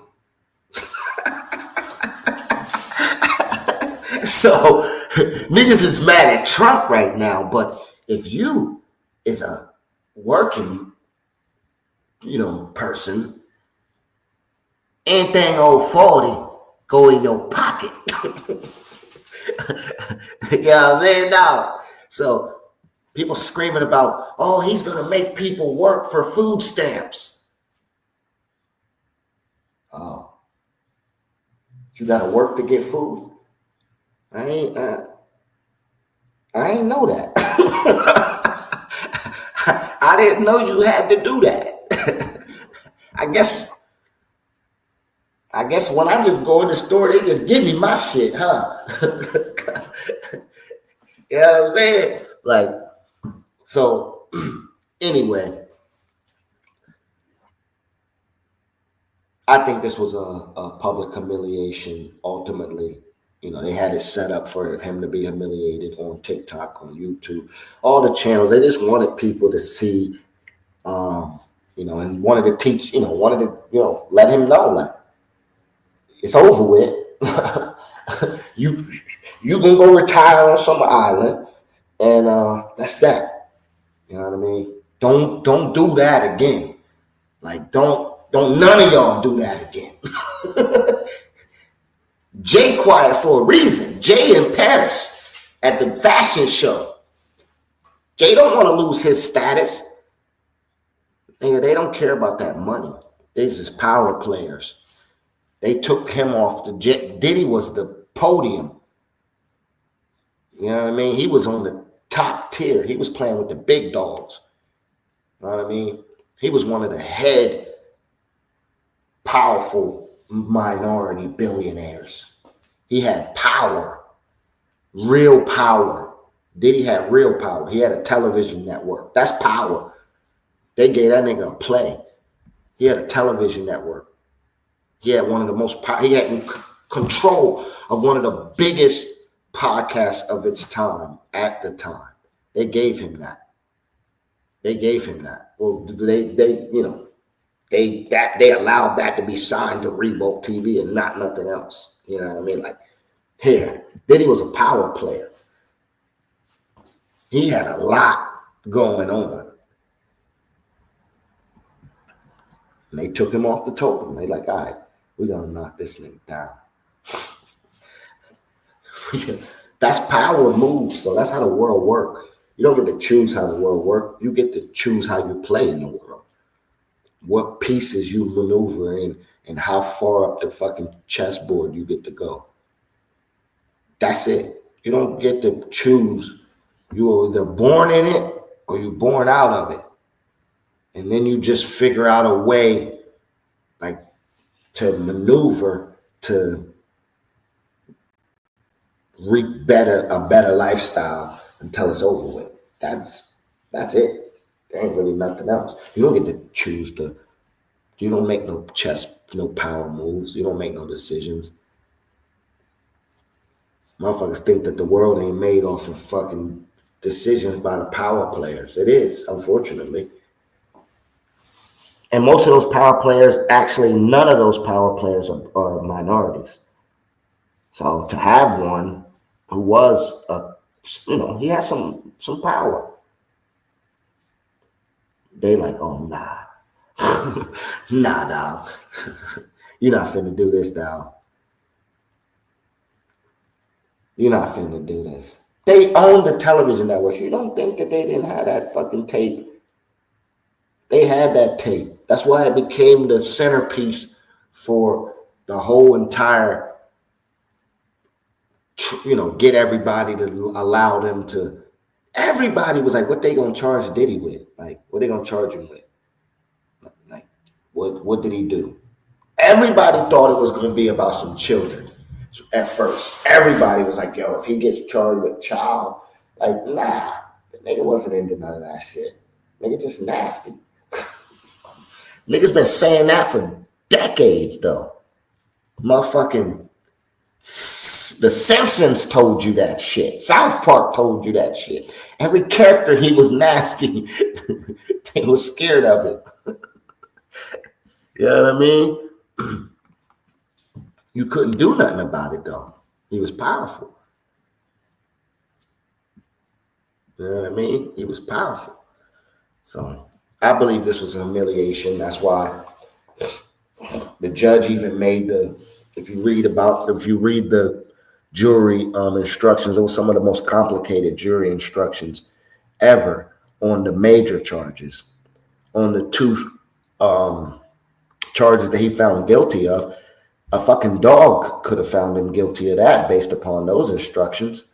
I mean, it was basically, did he pay someone to engage with him and Cassie? Did he pay someone to engage with him and Jane Doe? They heard massive testimony. Not only did they hear massive testimony, but they admitted to it. Diddy and his legal team admitted to violence, to sexual, being, engaging in stuff like that. And they admitted to all to mitigate the jury's decision making in those situations. Like, they didn't want the jury to try to have to build a character. They put the character in front of them. It was a good power move. It was a really good move by that legal team and by them to put Diddy's character in front of him. Like, all right, we agree. He's disgusting. We agree. He has violent. He's working on that. He's got temper issues. He's we agree that he takes drugs. He's getting help for taking drugs. We agree that he's done some things that may have been illegal that he shouldn't have done, but he wasn't engaging in a criminal organization, and he wasn't forcing people to do things that they didn't want to do. Here's the text messages. They were thorough in their defense. You know what I mean? Brian Steele and all those other lawyers, he had an A team. He had an A team. He had an A team of lawyers. But again, like I said, I don't truly believe that the case was never about Diddy going to jail. The case was about Diddy getting humiliated, knocked off his getting his status knocked off. Because to knock off his status, you had to dehumanize him in front of his people. Talking about one of the most culturally, recognizable icons in the world. You gotta now force people's eyes to look at him differently, to knock him off of his pedestal that you needed to knock him off of. He was powerful. The only way to do that is with some child molestation style charges, to get him for something like that, or to get him for something that involves women, beating, raping, assaulting, that's what they had to put out. And that's all they had. And that's all they presented. They didn't have anything that showed that he was fucking forcing people to. Man, he was not forcing them to do that shit. I'm sorry, but them girls did that for the lifestyle. They wanted the lifestyle. Now, did they realize, holy shit, this nigga is wickedly nasty? Like, holy shit, he goes above and beyond. Like, they probably didn't realize how far he would take it. They wanted relationships with the nigga, and he wanted to just, fantasize and do what, It's just like all them other billionaires. They all do that shit, bro. They all do that shit. So I don't think that I don't truly believe he forced anybody to do anything. Everybody did it to either get money or get status or get something off of him. That's why everybody wanted to hang out with him. You know what I mean? That's why Meek hung out with him. That's why every entertainer that you love hung out with him. Everybody. So those are my thoughts when it comes to the finalization of the whole Diddy situation. I believe they're going to give him 2.5 years. He's going to get a year and some change off. They're going to sit him down for about 6 more months. They're going to let the nigga out around Christmas time, January, February, sometime around there. You know what I mean? They definitely going to make him sit down a little bit longer. They're not just going to let him out, because letting him out is to, you know, end the humiliation. The humiliation is over now. You know, now they're just going to sit him down while they let everybody run rampant on him. There's another phase to it that y'all don't understand. They don't want him out right now because they need everybody to run rampant on him with lawsuits. And the first one already came out. Dude sued him and Cassie. See, Cassie not out the woodwork yet either, because she fucked them over as well. She didn't tell them everything.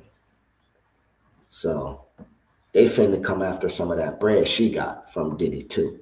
They finna come get some of that, because they finna start all these lawsuits now finna have her name attached to them. Niggas is suing her and him. So now they about to run rampant on Diddy money now. So they finna let everybody line up and sue him, and he just gonna have to settle all of these shits, because he's not gonna be able to fight no more of these. His legal team gonna tell him not to fight no more of them to mitigate exposure. They gonna take him down to a livable amount. They gonna take that nigga Diddy down to about a couple $100 million. They gonna leave him with about a couple $100 million and some assets. And it's gonna force him. They gonna make sure that whatever he tried to do, it's gonna be hard to do. You know what I mean? So you gotta remember, he don't own no masters no more, really. He don't got no, I think only masters he got, I think he still might got Biggie's masters. But he gave everybody else their masters back. So Bad Boy is in the dumpster. Only one I think still signed to Bad Boy is French Montana. I think French is still signed to Bad Boy. Let me see. Let's see who's still signed to Bad Boy. Mike D, what up? What up, OG Mike D? How you doing, man? Let's see who's still signed to Bad Boy.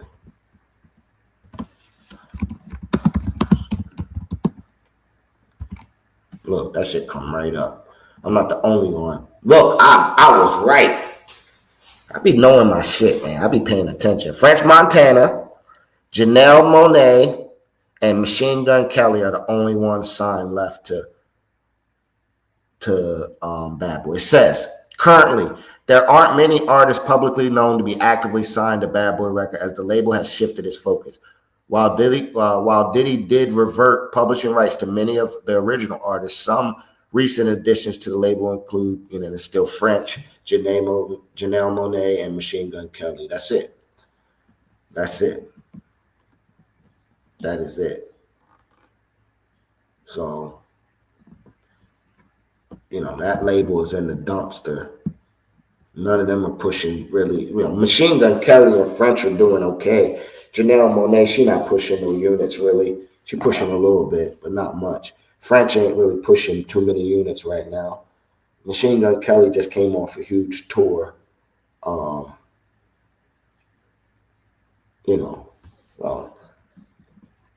They made him sell Revolt TV. Pretty sure they sold that. I think BET owns that now.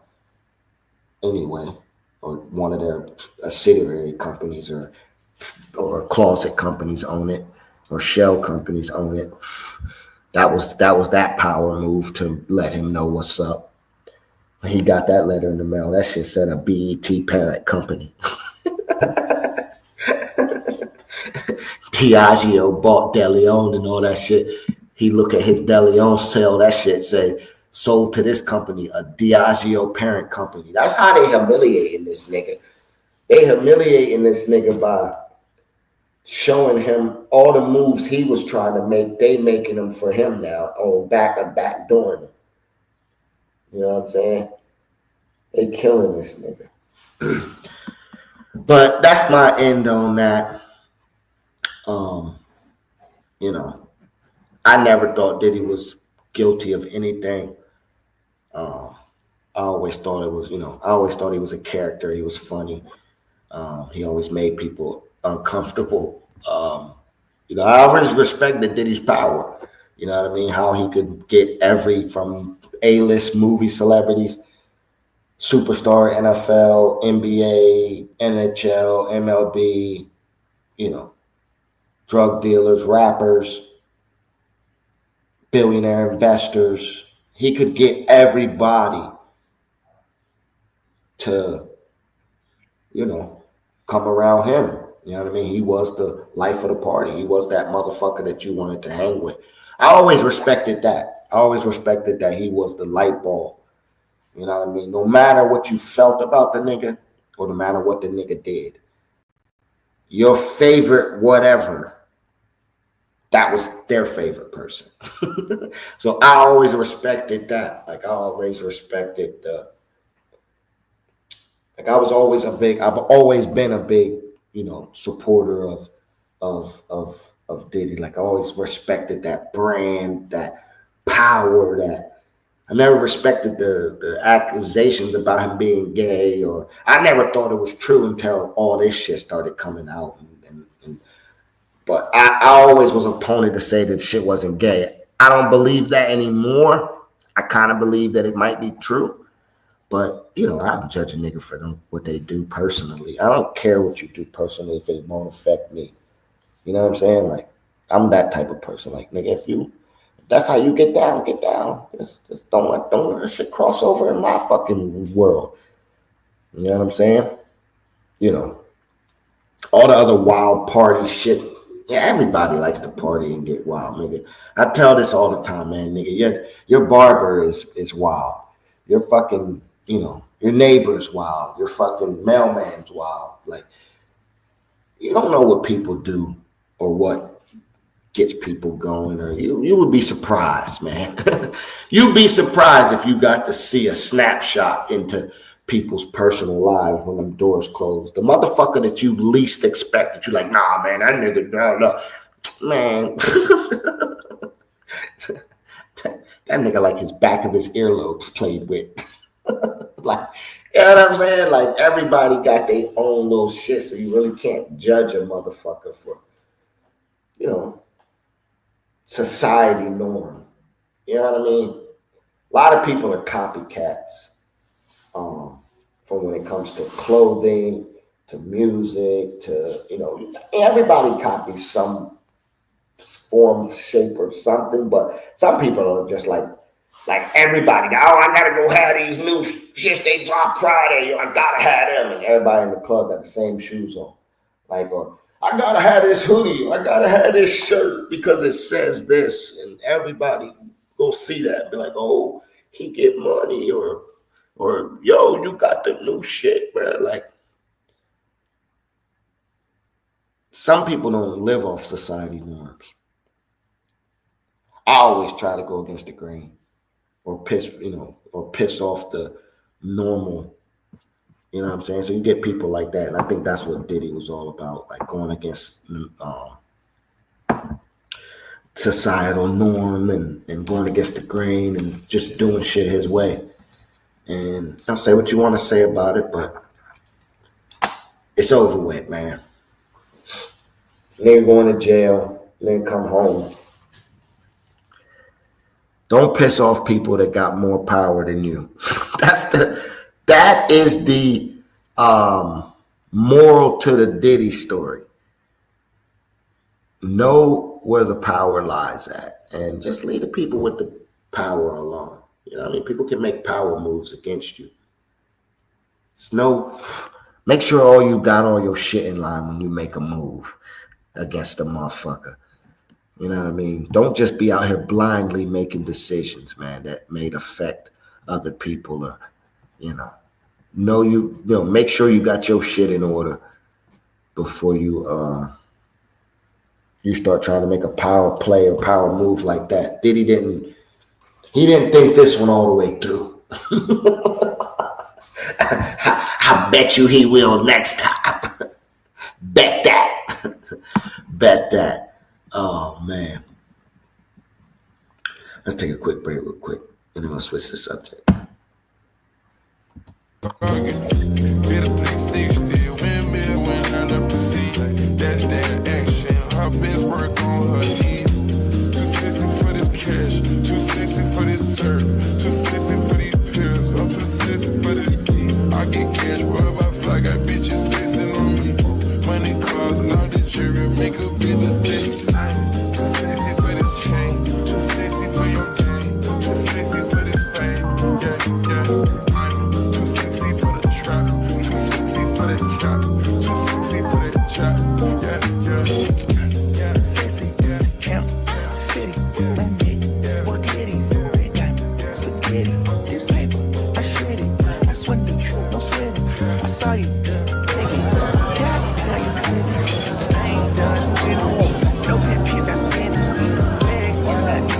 exclusive access with the mayor. See what I mean? Get this access is exclusive. You know what I mean? It's exclusive. You know what I'm saying?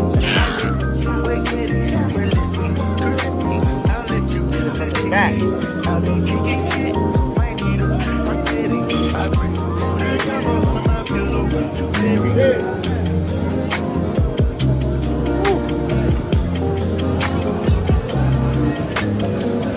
Shot with the mayor.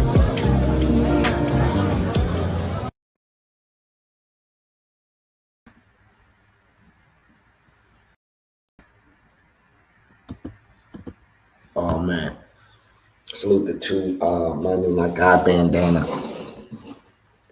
Salute to my guy Bandana. Bandana's really the mayor. He's really the mayor, man.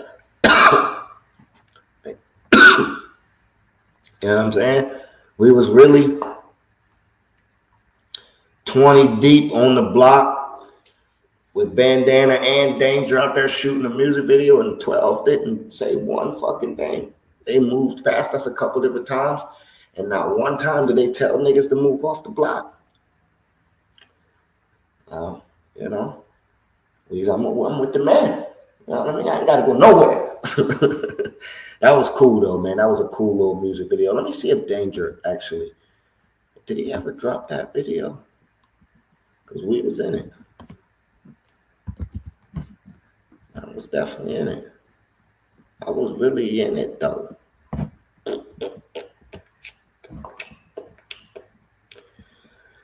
Let's see if Danger ever dropped that music video. Let's see. Salute to my guy Danger. That's my nigga, man. I really fuck with Danger.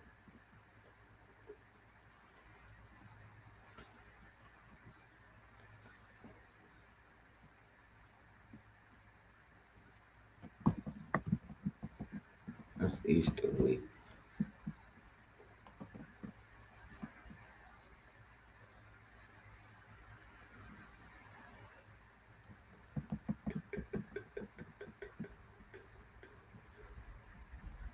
Trying to find it.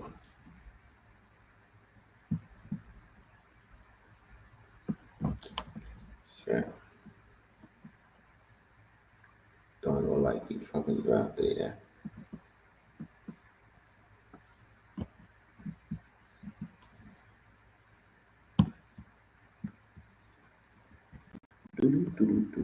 Hold on, y'all. Trying to see if I can find this Danger video.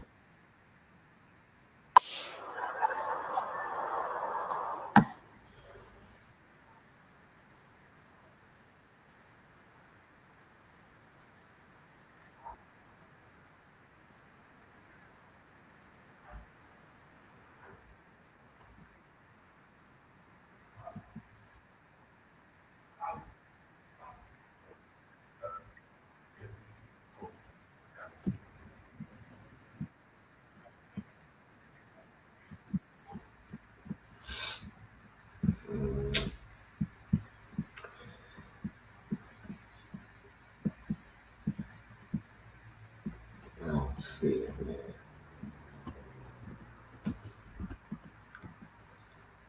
I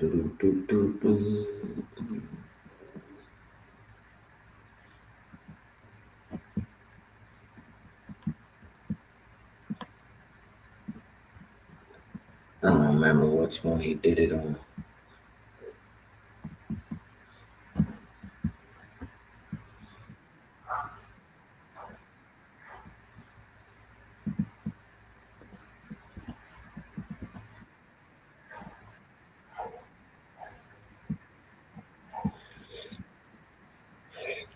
Yeah, I don't know which one he did it on. My bad.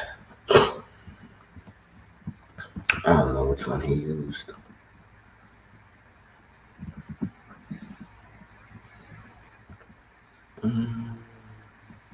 Yeah, I don't know which one he used. I can't find that shit. I see Zoe out there trying to make Sasua great again. Zoe out in the suit. Let's pass by that real quick. I don't know why everybody be hating on the suit. I don't really hate on the suit. I just said I like somewhere else better, so it's hard for me to go to the suit now when I know I could go to Santo Domingo and just have the type of fun that I like. That's all I've ever said, but I never said that I never liked the suit. The suit plays its part. Especially for the older guys. I understand why they like it. You know what I mean? It's a slow enough pace for them that they don't have to truly worry about really anything. You know what I mean? An old nigga don't feel like being bothered with all that craziness going on in fucking Cartagena or Medellin or the moving around that they got to do in Santo Domingo or Punta Cana. You know what I mean? They kind of like Punta Cana a little bit, but Punta Cana, then it's, it could be expensive, so it could be taxing on that military expenses, that is Social Security. So ultimately, I see where Sosúa plays its role. You know what I mean? It's a great retirement destination. It's a great destination for an older guy to spend the majority of his time. His kids are grown now. He living off of a set monthly income. No matter what level it is, he can just make his money last him a lot longer there. It's much more safer. You know what I mean? So I think it always plays its part. First timers like going there. It's a good starter. You know what I mean? It's got just enough fuckery that keep you on your toes to get you ready for the next step, which would be like a Cartagena or a Medellin. I always say you should go to Sosúa, Cartagena, Medellin, and then after that, start experiencing like Brazil, Thailand, and the one-offs all after that, the Panamas, the Costa Ricas, because you'll have some knowledge about you once you run the gambit of those three first. I would say go to Sosúa twice, boom, boom. Hit Sosúa twice, then go to Cartagena, then go to Medellin. If you do it that way, you'll come up out of Medellin. You'll be a veteran in the game. You know what I mean? You'll have your wings. You know what I mean? You're a graduated boot camp. You're a ranger in the game now. You know what I'm saying? You know what I mean? Now to be a SEAL or the Delta Force, you gotta hit the next level once now. Now you gotta get a Thailand or a Brazil under your belt. You know what I mean? You need one of them combat badges. Because that's the next level of travel. That's where you gotta get through that. You gotta get past that time machine. Cause you really go into the time machine, bro. I watched it go from day to night in like 3 hours. Back into day. I was like, holy shit. I was leaving the night, going into the day. going back into the night. I'm like, this shit is crazy. I'm closing my window shade. I got opening my window shade back up. And then there was just like endless hours of nothing. No light, no civilization, nothing. Just a bunch of nothing. Make you wonder, like, what the fuck is down there? Ain't no way it ain't nothing down there. There's something down there, but whatever it is, you don't want to know what it is. Stay up out of there. Stay your ass up out of there.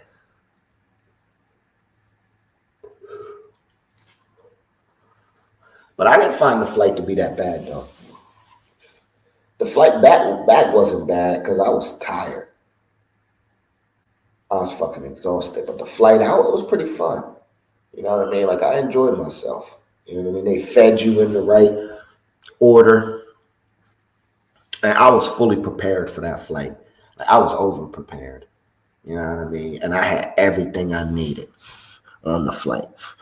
I was baked on that motherfucker, boy. The gummy bears were punching me in the mouth. For hours and watching movies, I was comfortable. I had a really nice, comfortable microfiber blanket. Man, window seat. Man, I was out. Wake up, it was food time. The food, every piece of the food that I had was good. Man, shit. That food was hitting. Plus, I had all kinds of snacks. I was fucking them noodles up. I was tearing them noodles up, man. I was getting 2 noodles in between meals. 2 of them. 2. She bring me 2. Bam, bam. Movie selection was good. You hear about that flight and you're like, man, I don't want to take that long ass 20-hour flight. It's really not that bad. It's really, really not that bad. If you get on the right airline with the right setup, it's not that bad. It's every bit of shit. I did 14 and a half hours in the air. You know what I'm saying? So you got to just, and I got on the 9 a.m. flight. We left at 9 in the morning. Yeah, but I was exhausted. You got to make yourself tired. You want to go into the flight the most tired you could possibly go into it. That's what I'm going to tell you. You want to be ultra tired, right? But you want to stay up. You want to be tired, but you want to be able to stay up for the first 2.5 to 3 hours. If you can make it 4 hours, better. 5 hours, great. 6 hours, you was a champion, right? Because first, that's when they're going to feed you the most is in the first couple hours. They're going to get it done. Bam, bam. Breakfast, lunch, snack. You don't want to sleep through those first couple hours. I'm trying to tell you. Look at the menu. That's what I did. I didn't even notice it till I looked at it's like a long bar and it show you the flight tracker. And it's like the plane go down the bar, and like in between, it had like, you saw that fork and that spoon, nigga. You better not miss that fork and spoon. So I saw that like, it was a lot of it in the beginning. I'm like, oh, yeah, I'm not going to sleep. So you stay up for those first couple hours, then you get past that, and it's that gap in the middle. If you could tell, it was like, all right, we ain't eating for like 6 hours. I bet. And I just banged those hours straight sleeping. And I'm a light sleeper, so I heard the trays clacking together and the plates and niggas putting their trays down. So that's how I will wake up, because you'll just start hearing everybody around you putting their trays down. So I knocked out. I heard, I jumped straight up like, oh. All right. Yeah. Dinner time, word. Let me go to the bathroom real quick, because I go to the bathroom before everybody eat. wash up, clean up, dinner time. Back to sleep, snack, landing time. It was easy. It wasn't even that bad. It was not even that bad for real.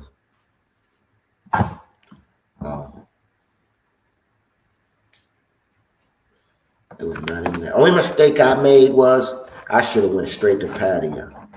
Even though I had fun in Bangkok a little bit, like the soapy massage was a dope experience, and like just riding around Bangkok, and that was all cool. But really, all I needed to do in Bangkok was shop. Like I didn't really enjoy Bangkok like that. Patio was where I needed to be at. That was my speed. As soon as I got there, it was like, oh, I'm home. It was like I'm home. You know what I'm saying? I was like, yeah, this is where I need to be. This motherfucker right here is him. This motherfucker right here is him.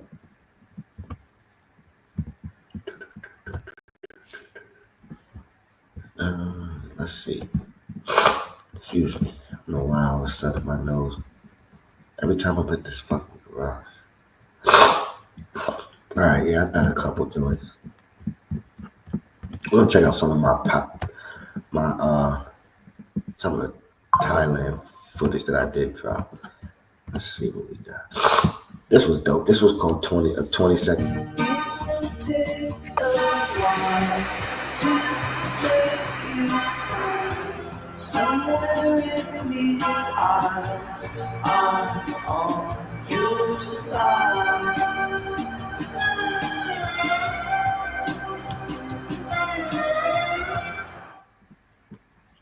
I like that shorty's back. I liked the ones with those back tattoos. Did you see her? Let's watch Thailand, the land of smiles in 20 seconds. It will take a while. I enjoyed her back tattoo. I enjoyed her back, but I enjoyed her back tattoo too. It was taking me a long time because I was going through all the different parts of that back tattoo. She did not want to be on. More shit though. This motherfucker right here though, this was my friend. This is my friend. It's the only person I still love. Somewhere in these arms are on your side.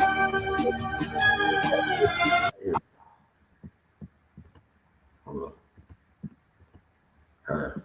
Somewhere in these arms are on your side.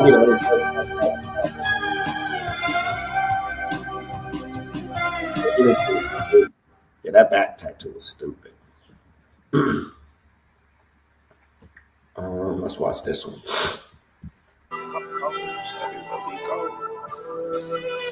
What do you do when you sell pussy and it's not selling? Oh my God. Oh my God. Fire. The only problem with this was, all right, we're going to walk through this motherfucker real quick. We're going to hold up another one with y'all. And then I'm going to get out of here after that. Smoke one more. And I'm going to get ready for my 4th of July morning. Me and my son are getting some breakfast. We're going to go to the diner or somewhere. Get some breakfast this morning. And I need to make a trip to the dispensary. I need to go dispensary. We at the bottom of the flag. All right. So the only thing that I hated about this was they cooked it in bacon grease. Now, I don't eat pork, but I'm not like religious. I just don't like pork. So I had to do some MacGyvering. I had to get another paper towel. I had to take the eggs out of the thing, sit them on the paper towel, soak them up, do that for everything else, the potatoes and everything. But then, after I ate that, it was good. The yogurt was good. The fruit was fresh. That motherfucking muffin was fire. That bacon grease, the residual bacon grease that was on the food that I ate, that shit was like sliding down a water slide.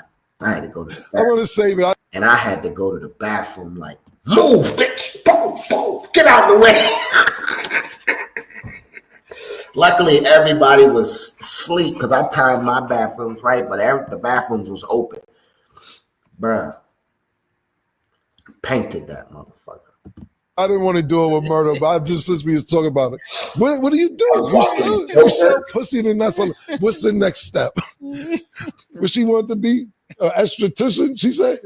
She said cosmetician. Cosmetician. Yeah. Cosmo. I said, how much does it cost to go to school? She said, I said, you haven't put much thought into this.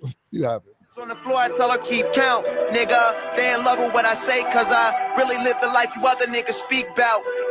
So they had them selective booties in Thailand. Like, it was selectively fat. Like, depending on how you saw it, it was fat. It's called selective booty. That's what I call it. My cameraman, like, that thing is selective. Down to do a movie for me. A couple niggas round us down to do the shooting for me. This I'm still riding with my main bitch. She What I did. I don't think it's you. That's a contract. No sleep. But I'm asleep. Yeah, that way get together. Yo. Yes, I burn after roll and float on. That's a good shit. Numbers, I hire people to speak for me. If you love her, then hide your bitch so you keep shorty. Ever flat Yeah. so many. Yeah. Do this. Get that Mac too. Yeah. Diamonds in my chain, hella sky mileage. I fell asleep. Yeah. That's really how they present it to you. You're like, yeah, I got all that. Yeah. Yep. On the plane and never woke up, and now I'm living a dream. Suckers hate hard, hoes treat me like I'm a. Those wings was horrible. Those wings were terrible. I never tasted barbecue sauce that looked it like that tasted like vinegar. I don't know. The wings wasn't like bad, like stale or spoiled.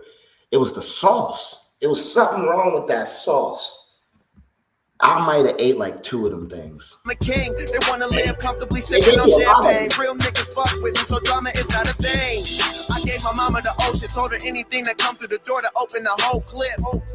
I'm with your bitch smoking, let her keep the mid. I'm a road that's potent.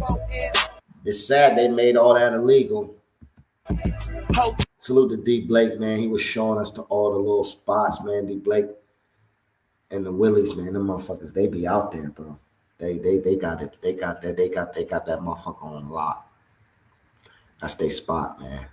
They got them motherfuckers. See them. D Blake was the man out there. Tell so close to the water, you can even hear the ocean. Yeah, this is wild boy shit. So salute to the Willies. Definitely showed you the love out there. I suck at food. I was slipping everywhere.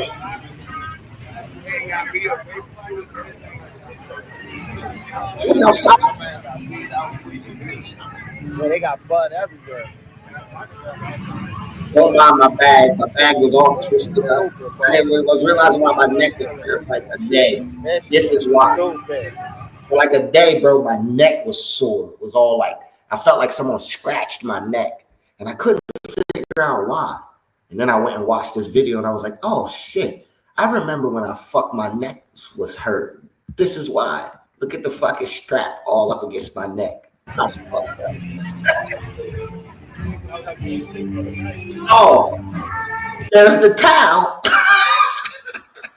You see the towel? I didn't make this shit up, bro. I got it all on footage. Like, I didn't make it up. There's the towel. There's the infamous towel that's gonna send me into the fucking complete breakout. My face is sensitive. I'm here, nigga. Let's go, nigga. Let's go.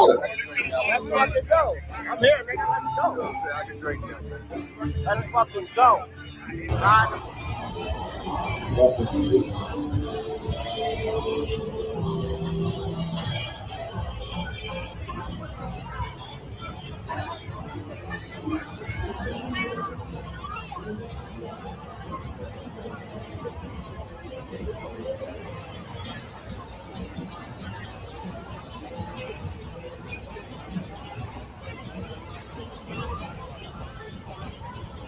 street crazy.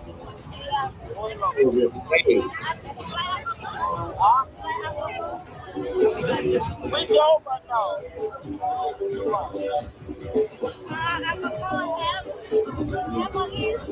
So you have many ladies. Yes, small. I like that. That's fucked up. No, look like you. No. Yo, you heard me? I told her I said no like you. I was so drunk. I don't know what I was saying to her.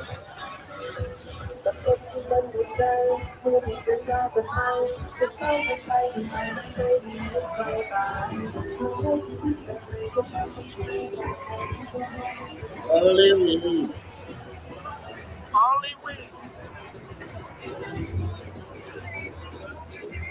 6-11, 7-Eleven, 6-11.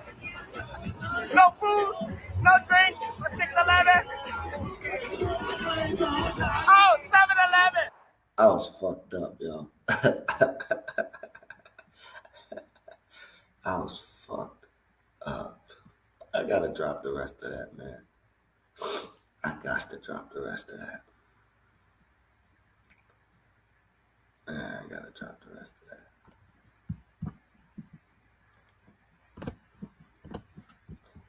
Oh man.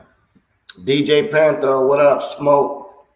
What up? What up? Sorry, I was fucking I was watching that video. What up, DJ Panther? What up, Smoke? In the building. We kicking it on this early Friday morning. He said, RC the motherfucker, man. Yeah, RC was in the building. I don't know if he's still here now, but yeah, salute to Panther.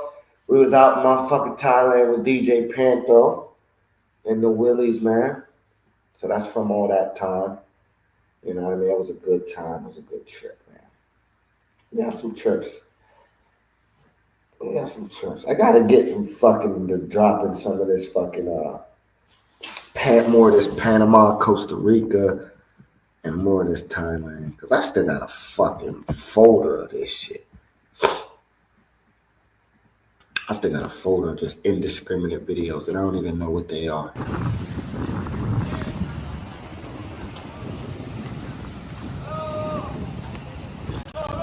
I don't even know what country this is. This is Thailand. That's definitely Thailand. I'm gonna start clicking on shit again. Another episode of Glow just clicks on shit and talks. Let's go. I'm telling you, I don't know what it is, so I'm gonna be quick with it. So I found this restaurant 2 a.m. I got chicken wings and fried shrimp. 280 baht for fried shrimp. 130 baht for chicken wing. You know, late night. Some snacks from 7-Eleven. I don't know how I was getting fat. This is how.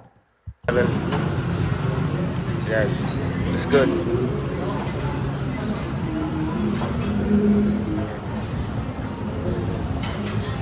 And me and Elwood's twins. He did this indiscriminate shot.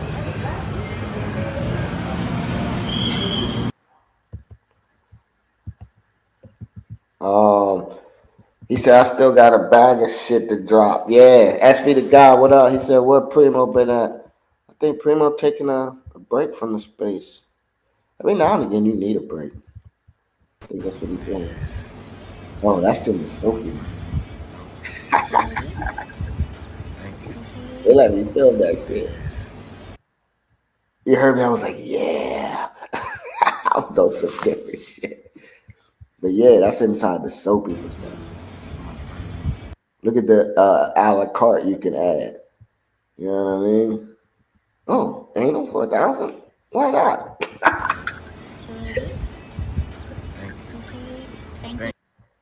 Thank you. Thailand was stupid, bro. Telling you, bro. Thailand was stupid. You ain't never seen nothing like it if you ain't been there. I'm just gonna keep clicking. That was funny. I really did that. I was like, oh, anal for 1,000? Why not? And that's inside the soapy. Yeah, you see, it got real soapy. It got real soapy in there. This is the aftermath. You know what I mean? Got the little bouncy ball. Yeah, got crazy in here. You know what I'm saying? Yeah, got real soapy. Real soapy. You should try it. Tell them I sent you. Tell them you're the Globe special.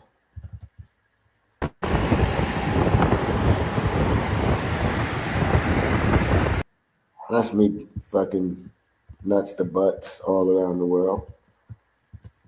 Be fucking the shit out of them moto guys. Balls. Fuck it. I'll be on the back of Nana Plaza.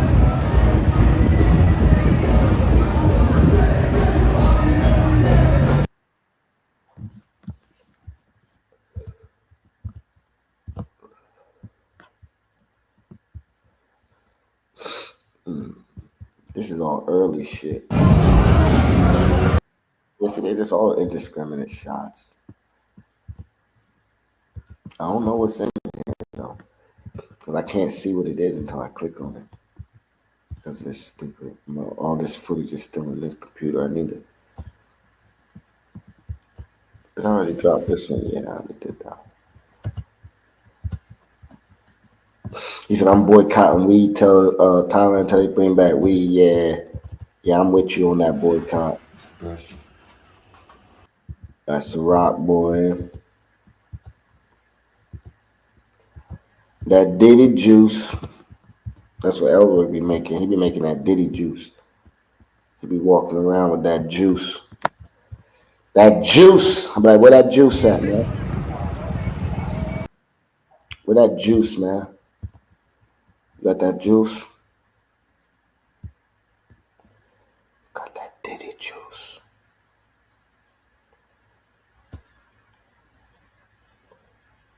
Got some shit in here. What's this? That's some old Columbia shit. Bitches in here cooking. I don't know what the fuck type of noise I was making. I don't know what I be doing, bruh. I just be overseas living life, man, doing what I want to do.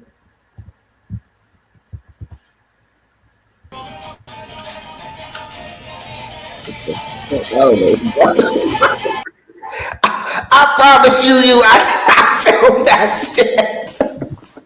I don't know. Look, my boy be having the camera too.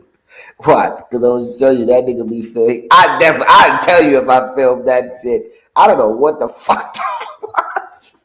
Holy shit. I'm putting that one on fucking Ariel. That nigga be filming that shit. Cause look, he be filming shit with the camera. See, there's the evidence. There's the evidence. I did not do that shit. I don't know what the fuck that was. Holy shit. That was some different shit right there. I fucking zoomed in on the tattoo. That was some Jeffrey Dahmer shit. I be fucked up.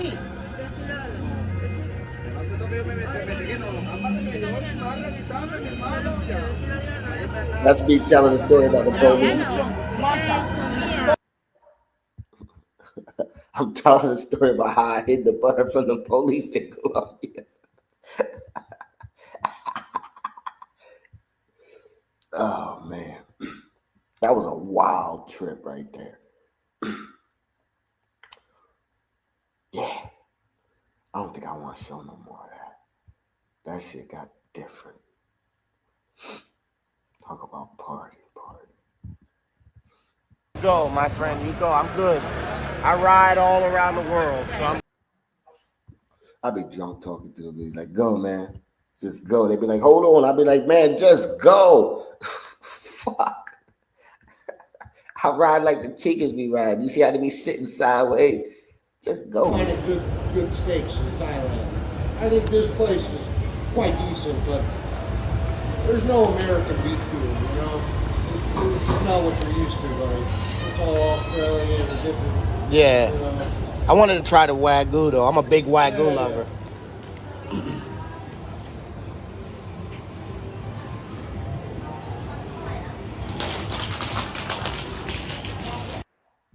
Yeah, that was the Wagyu steak place. That dude lived. That was dope. He lived above that motherfucker. He came downstairs.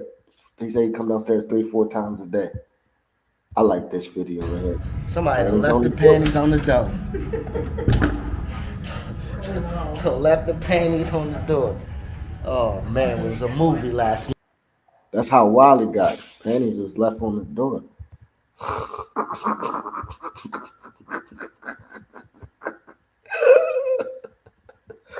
Oh man, that trip.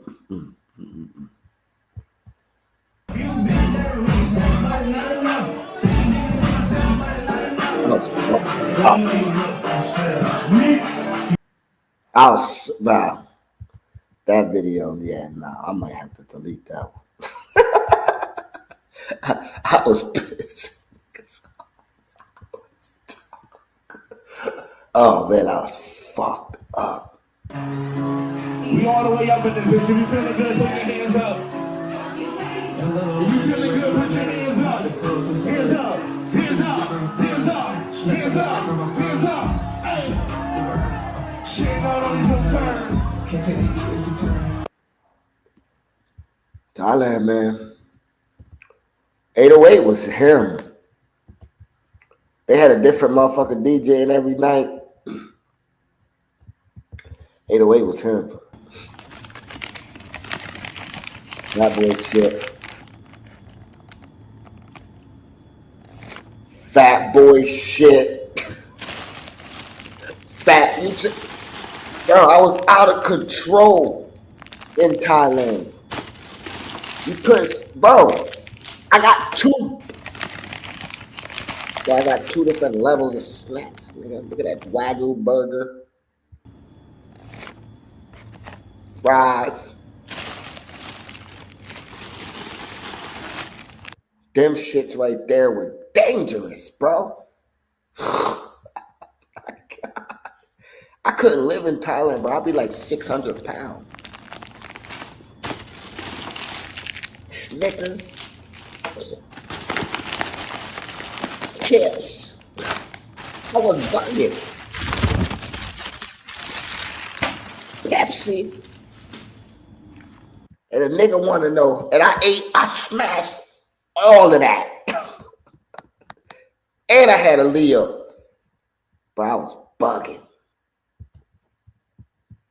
And niggas wanna know why I gained so much weight like that in Thailand. Why I had to come home and get my life in order. That was a floating market. It was pretty dope. Dope experience. What I say? Niggas be like, oh, you do, you know, you'll be monger. Y'all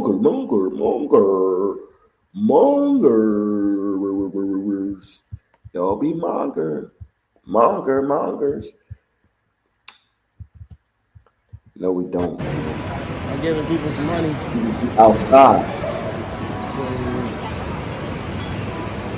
And then I be mongering.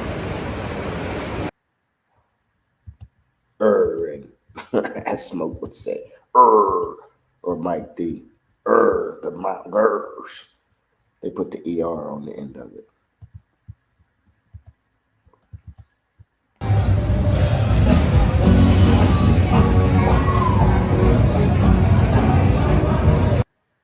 Tree Town. Well, they had so many towns, soys. You want to get drunk, they got you. I clicked on that twice now. I don't know how I did that. Randomly clicking on shit. Yeah, man, we fucking got a sandwich going on here right now. We got a real chow sandwich going on.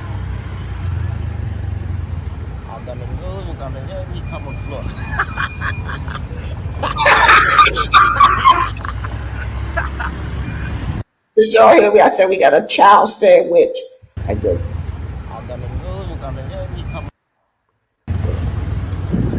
We got a real chow sandwich going on.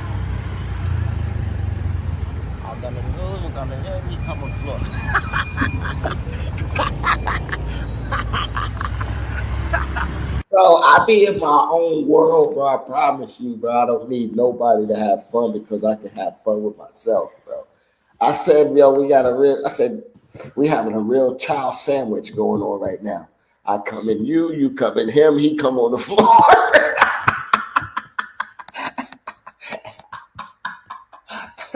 all my hangover fans know that. Oh man, Tom Tim.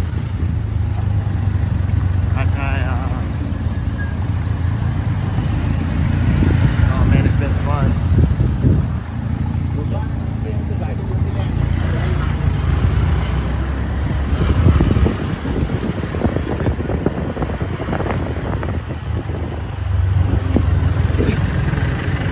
Mind you, we deep for this one. My God. This nigga about to crash. I'm going home with skid marks. I'm going home with scratches all over. This nigga about to kill us. You better keep your legs in. This nigga's about to kill us.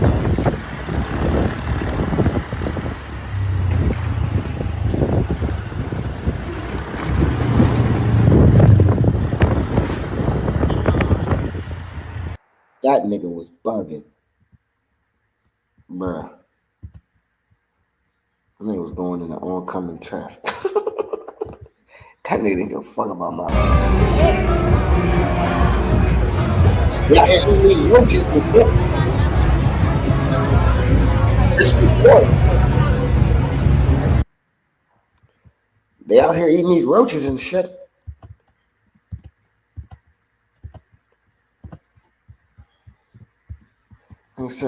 I'm talking about going to the jungle with the roaches and the rest. I'm already out here.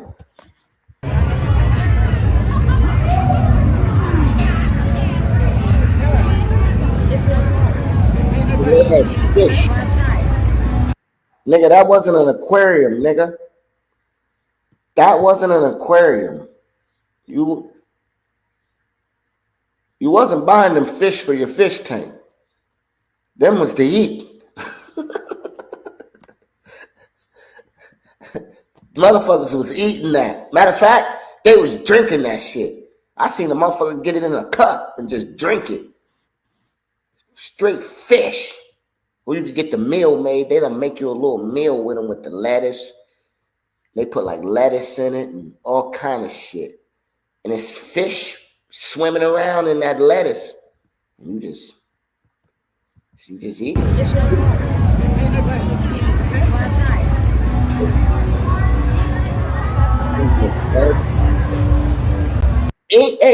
You ain't got to worry about no bugs and cockroaches, and that's the good thing about Thailand. You ain't got to really worry about rats and roaches, and they eat them niggas. Like, them shits ain't finna be running around. They ain't about to have no roaches just out running around. They collect those. Them got a price tag on them. They getting them. They getting those roaches, rats, all that, spiders. Man, they getting them. They collecting them. They had bags of them. Maggots. I was like, Jesus Christ.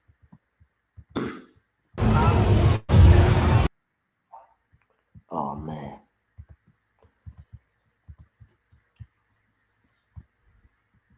It was crazy out there, man. It was crazy. See what else we got.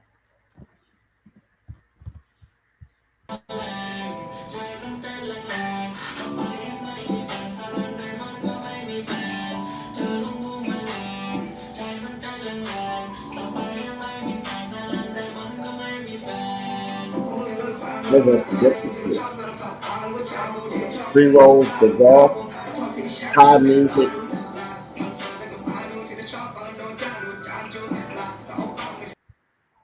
Those are some different shit, bro. I be on some different shit all the time. I don't know. Look how fat I was, bro. I spilled all my emotions tonight. I'm Jesus Christ. sorry. Rolling. That was a big boy. You just need a face to face. Pick a time and a place. You spent some time away. Now you've been far away.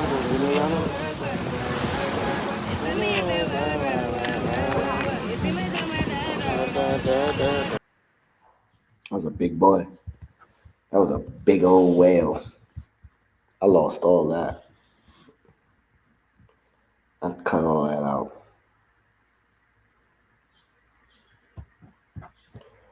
But that shit was a vibe, though. What you doing? Where you been? Where you going? You with your friends? I don't like them. I'm just saying, they ain't right, and I can see it. Now one of them got a man. Now one of them got a plan. Now one of them fucking with you. Now one of them drive a Benz. Everyone done tried to fuck me, but I can't let you be embarrassed. Why the hell you at the club, though, when we can be in Paris? Why the hell you go outside? I'm trying to fuck, girl, start a family. You can be with me. Yeah, Thailand was here, bro. Just the relaxation part. That last week, all I did was relax. I think that's why I enjoyed it so much, because that last week, I was just literally relaxing. You know what I mean? Oh, man. 5-star service, bro. 5-star service.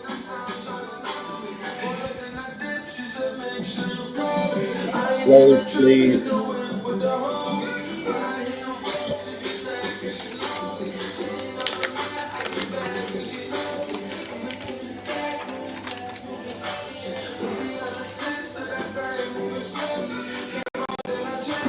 Five-star service, man.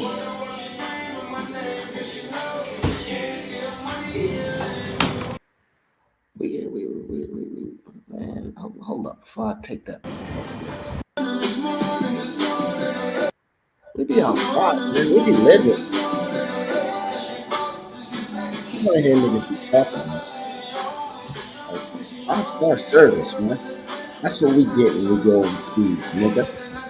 5-star service. We stay plentiful for everything. We got everything. Whatever you need, we got it. Snaps. Whatever. Refrigerators be stuffed. Drinks and extra shit. 5-star juice. We go on vacation, man. Locked in here trying to make this ground. Oh yeah, baby, I'm the man. You know that. Them bitches with you now. You know that. Come be with your man. Don't go back. No.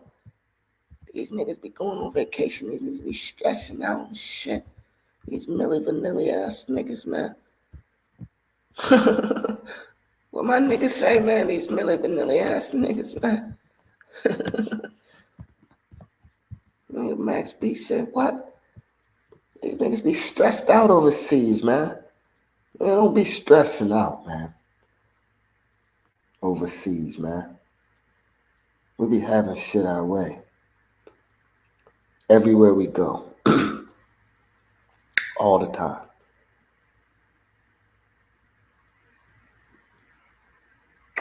You know? Like, this in Panama. Oh, yeah? Yeah. So. I don't know what the fuck. I don't know what the fuck. We be having, that's a personal conversation.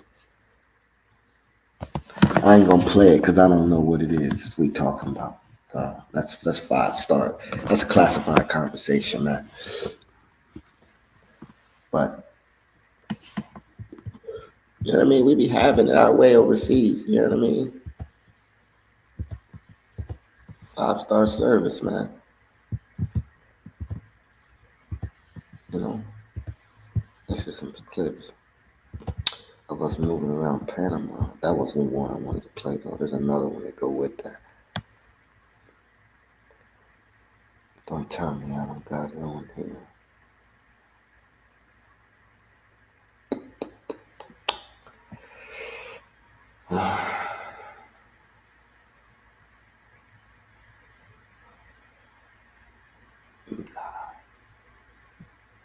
Yeah, but you know, these niggas be overseas stressed out, man. That's not something we be doing.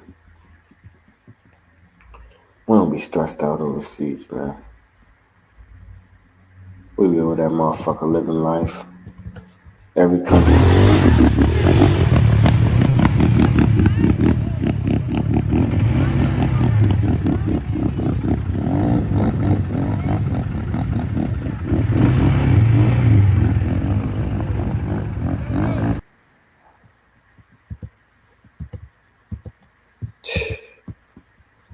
Niggas be just wild. Adriano. Pura cabeza.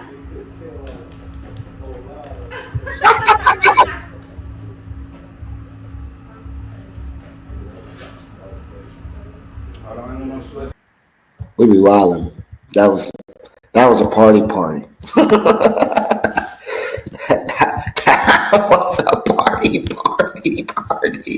The balloons and all.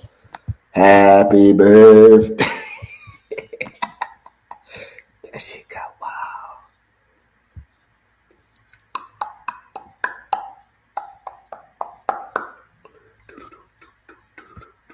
Oh, this is when I invaded the it was about 5:30, 5:15. And I passed out for about 15 minutes. I was like, yo, it's time for y'all to go. That's when I invaded the Willie's place. Hey, that's a good, I need to drop that. Why the hell did it stop playing? Crazy, I don't know why they gave me the fucking key. You know? I need to. What you look like? Oh, it's gonna be bad. Yeah, it's gonna be awful. That was when I invaded the Willie's call and I rejoined the Willie's call. I need to drop that. I got some shit still, like some content. You know what I mean? That was when I invaded the Willie's call. That whole scenario, me, Elroy, and fucking excuse me, Elroy, and Ant. That motherfucking whole shit right there is stupid. Mm-hmm.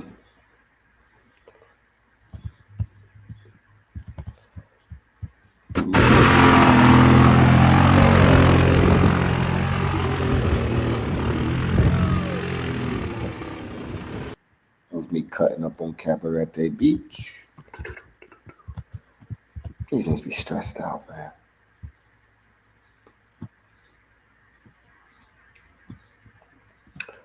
These niggas be overseas stressed out. Stressing me out. How you stressing me out? I ain't even on the trip.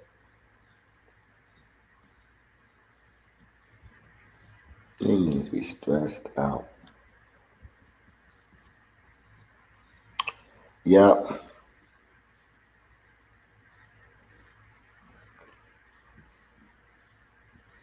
What else we got? Got anything else before I finish this up, man? I appreciate y'all rocking with me today. I'm about timed out.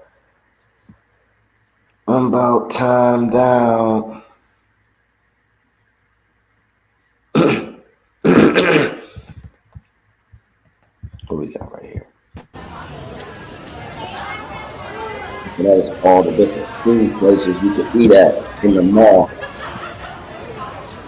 No, it was endless. It was fucking endless. So I appreciate everybody rocking with your boy Globe today, man. I'm about tapped out. I'm gonna get ready to get up out of here, man.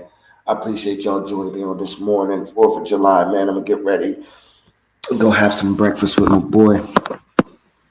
So once again, man, I truly appreciate y'all rocking with your boy Globe as always, man.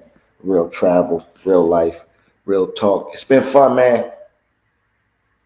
I'm done. We was outside. Whoops, my bad. It was in the house. Got so much game that I wanna give it out. My 10-year-old at home, the only thing I spin about. And you ain't gotta make a choice right now, just fill it out. Make your worst your best day. Rolling papers, essay. Get this money, let's save. See a hater, let's wave. Let's wave. Let's wave. Let's wave. See a hater, let's wave. Let's wave. Let's wave. Let's wave. I can't help but give this love away. We arrived here and we don't know how. On the wave, hope I don't let you down. Lot of favors done, but who's keeping count? What's wrong with peace and love right now? What's wrong with peace and love right now? What's wrong with peace and love right now? And I ain't trying to turn it down. What's with it? Don't get nervous now. Know your purpose, you've been here for days. Ain't going nowhere. See a hater, let's wave. Let's wave. Let's wave. Let's wave. See a hater, let's wave. We was outside, they was in the house. Got so much game that I wanna give it out. My 10-year-old at home, the only thing I spin about. And you ain't gotta make a choice right now, just fill it out. Make your worst your best day. Rolling papers, essay. Get this money, let's save. See a hater, let's wave. Let's wave. Let's wave. Let's wave. See a hater, let's wave. Let's wave. Let's wave. Let's wave. I can't help but give this love away. We arrived here and we don't know how. On the wave, hope I don't let you down. Lot of favors done, but who's keeping count? What's wrong with peace and love right now? What's wrong with peace and love right now? What's wrong with peace and love right now? And I ain't trying to turn it down. What's with it? Don't get nervous now. Know your purpose, you've been here for days. Ain't going nowhere. See a hater, let's wave.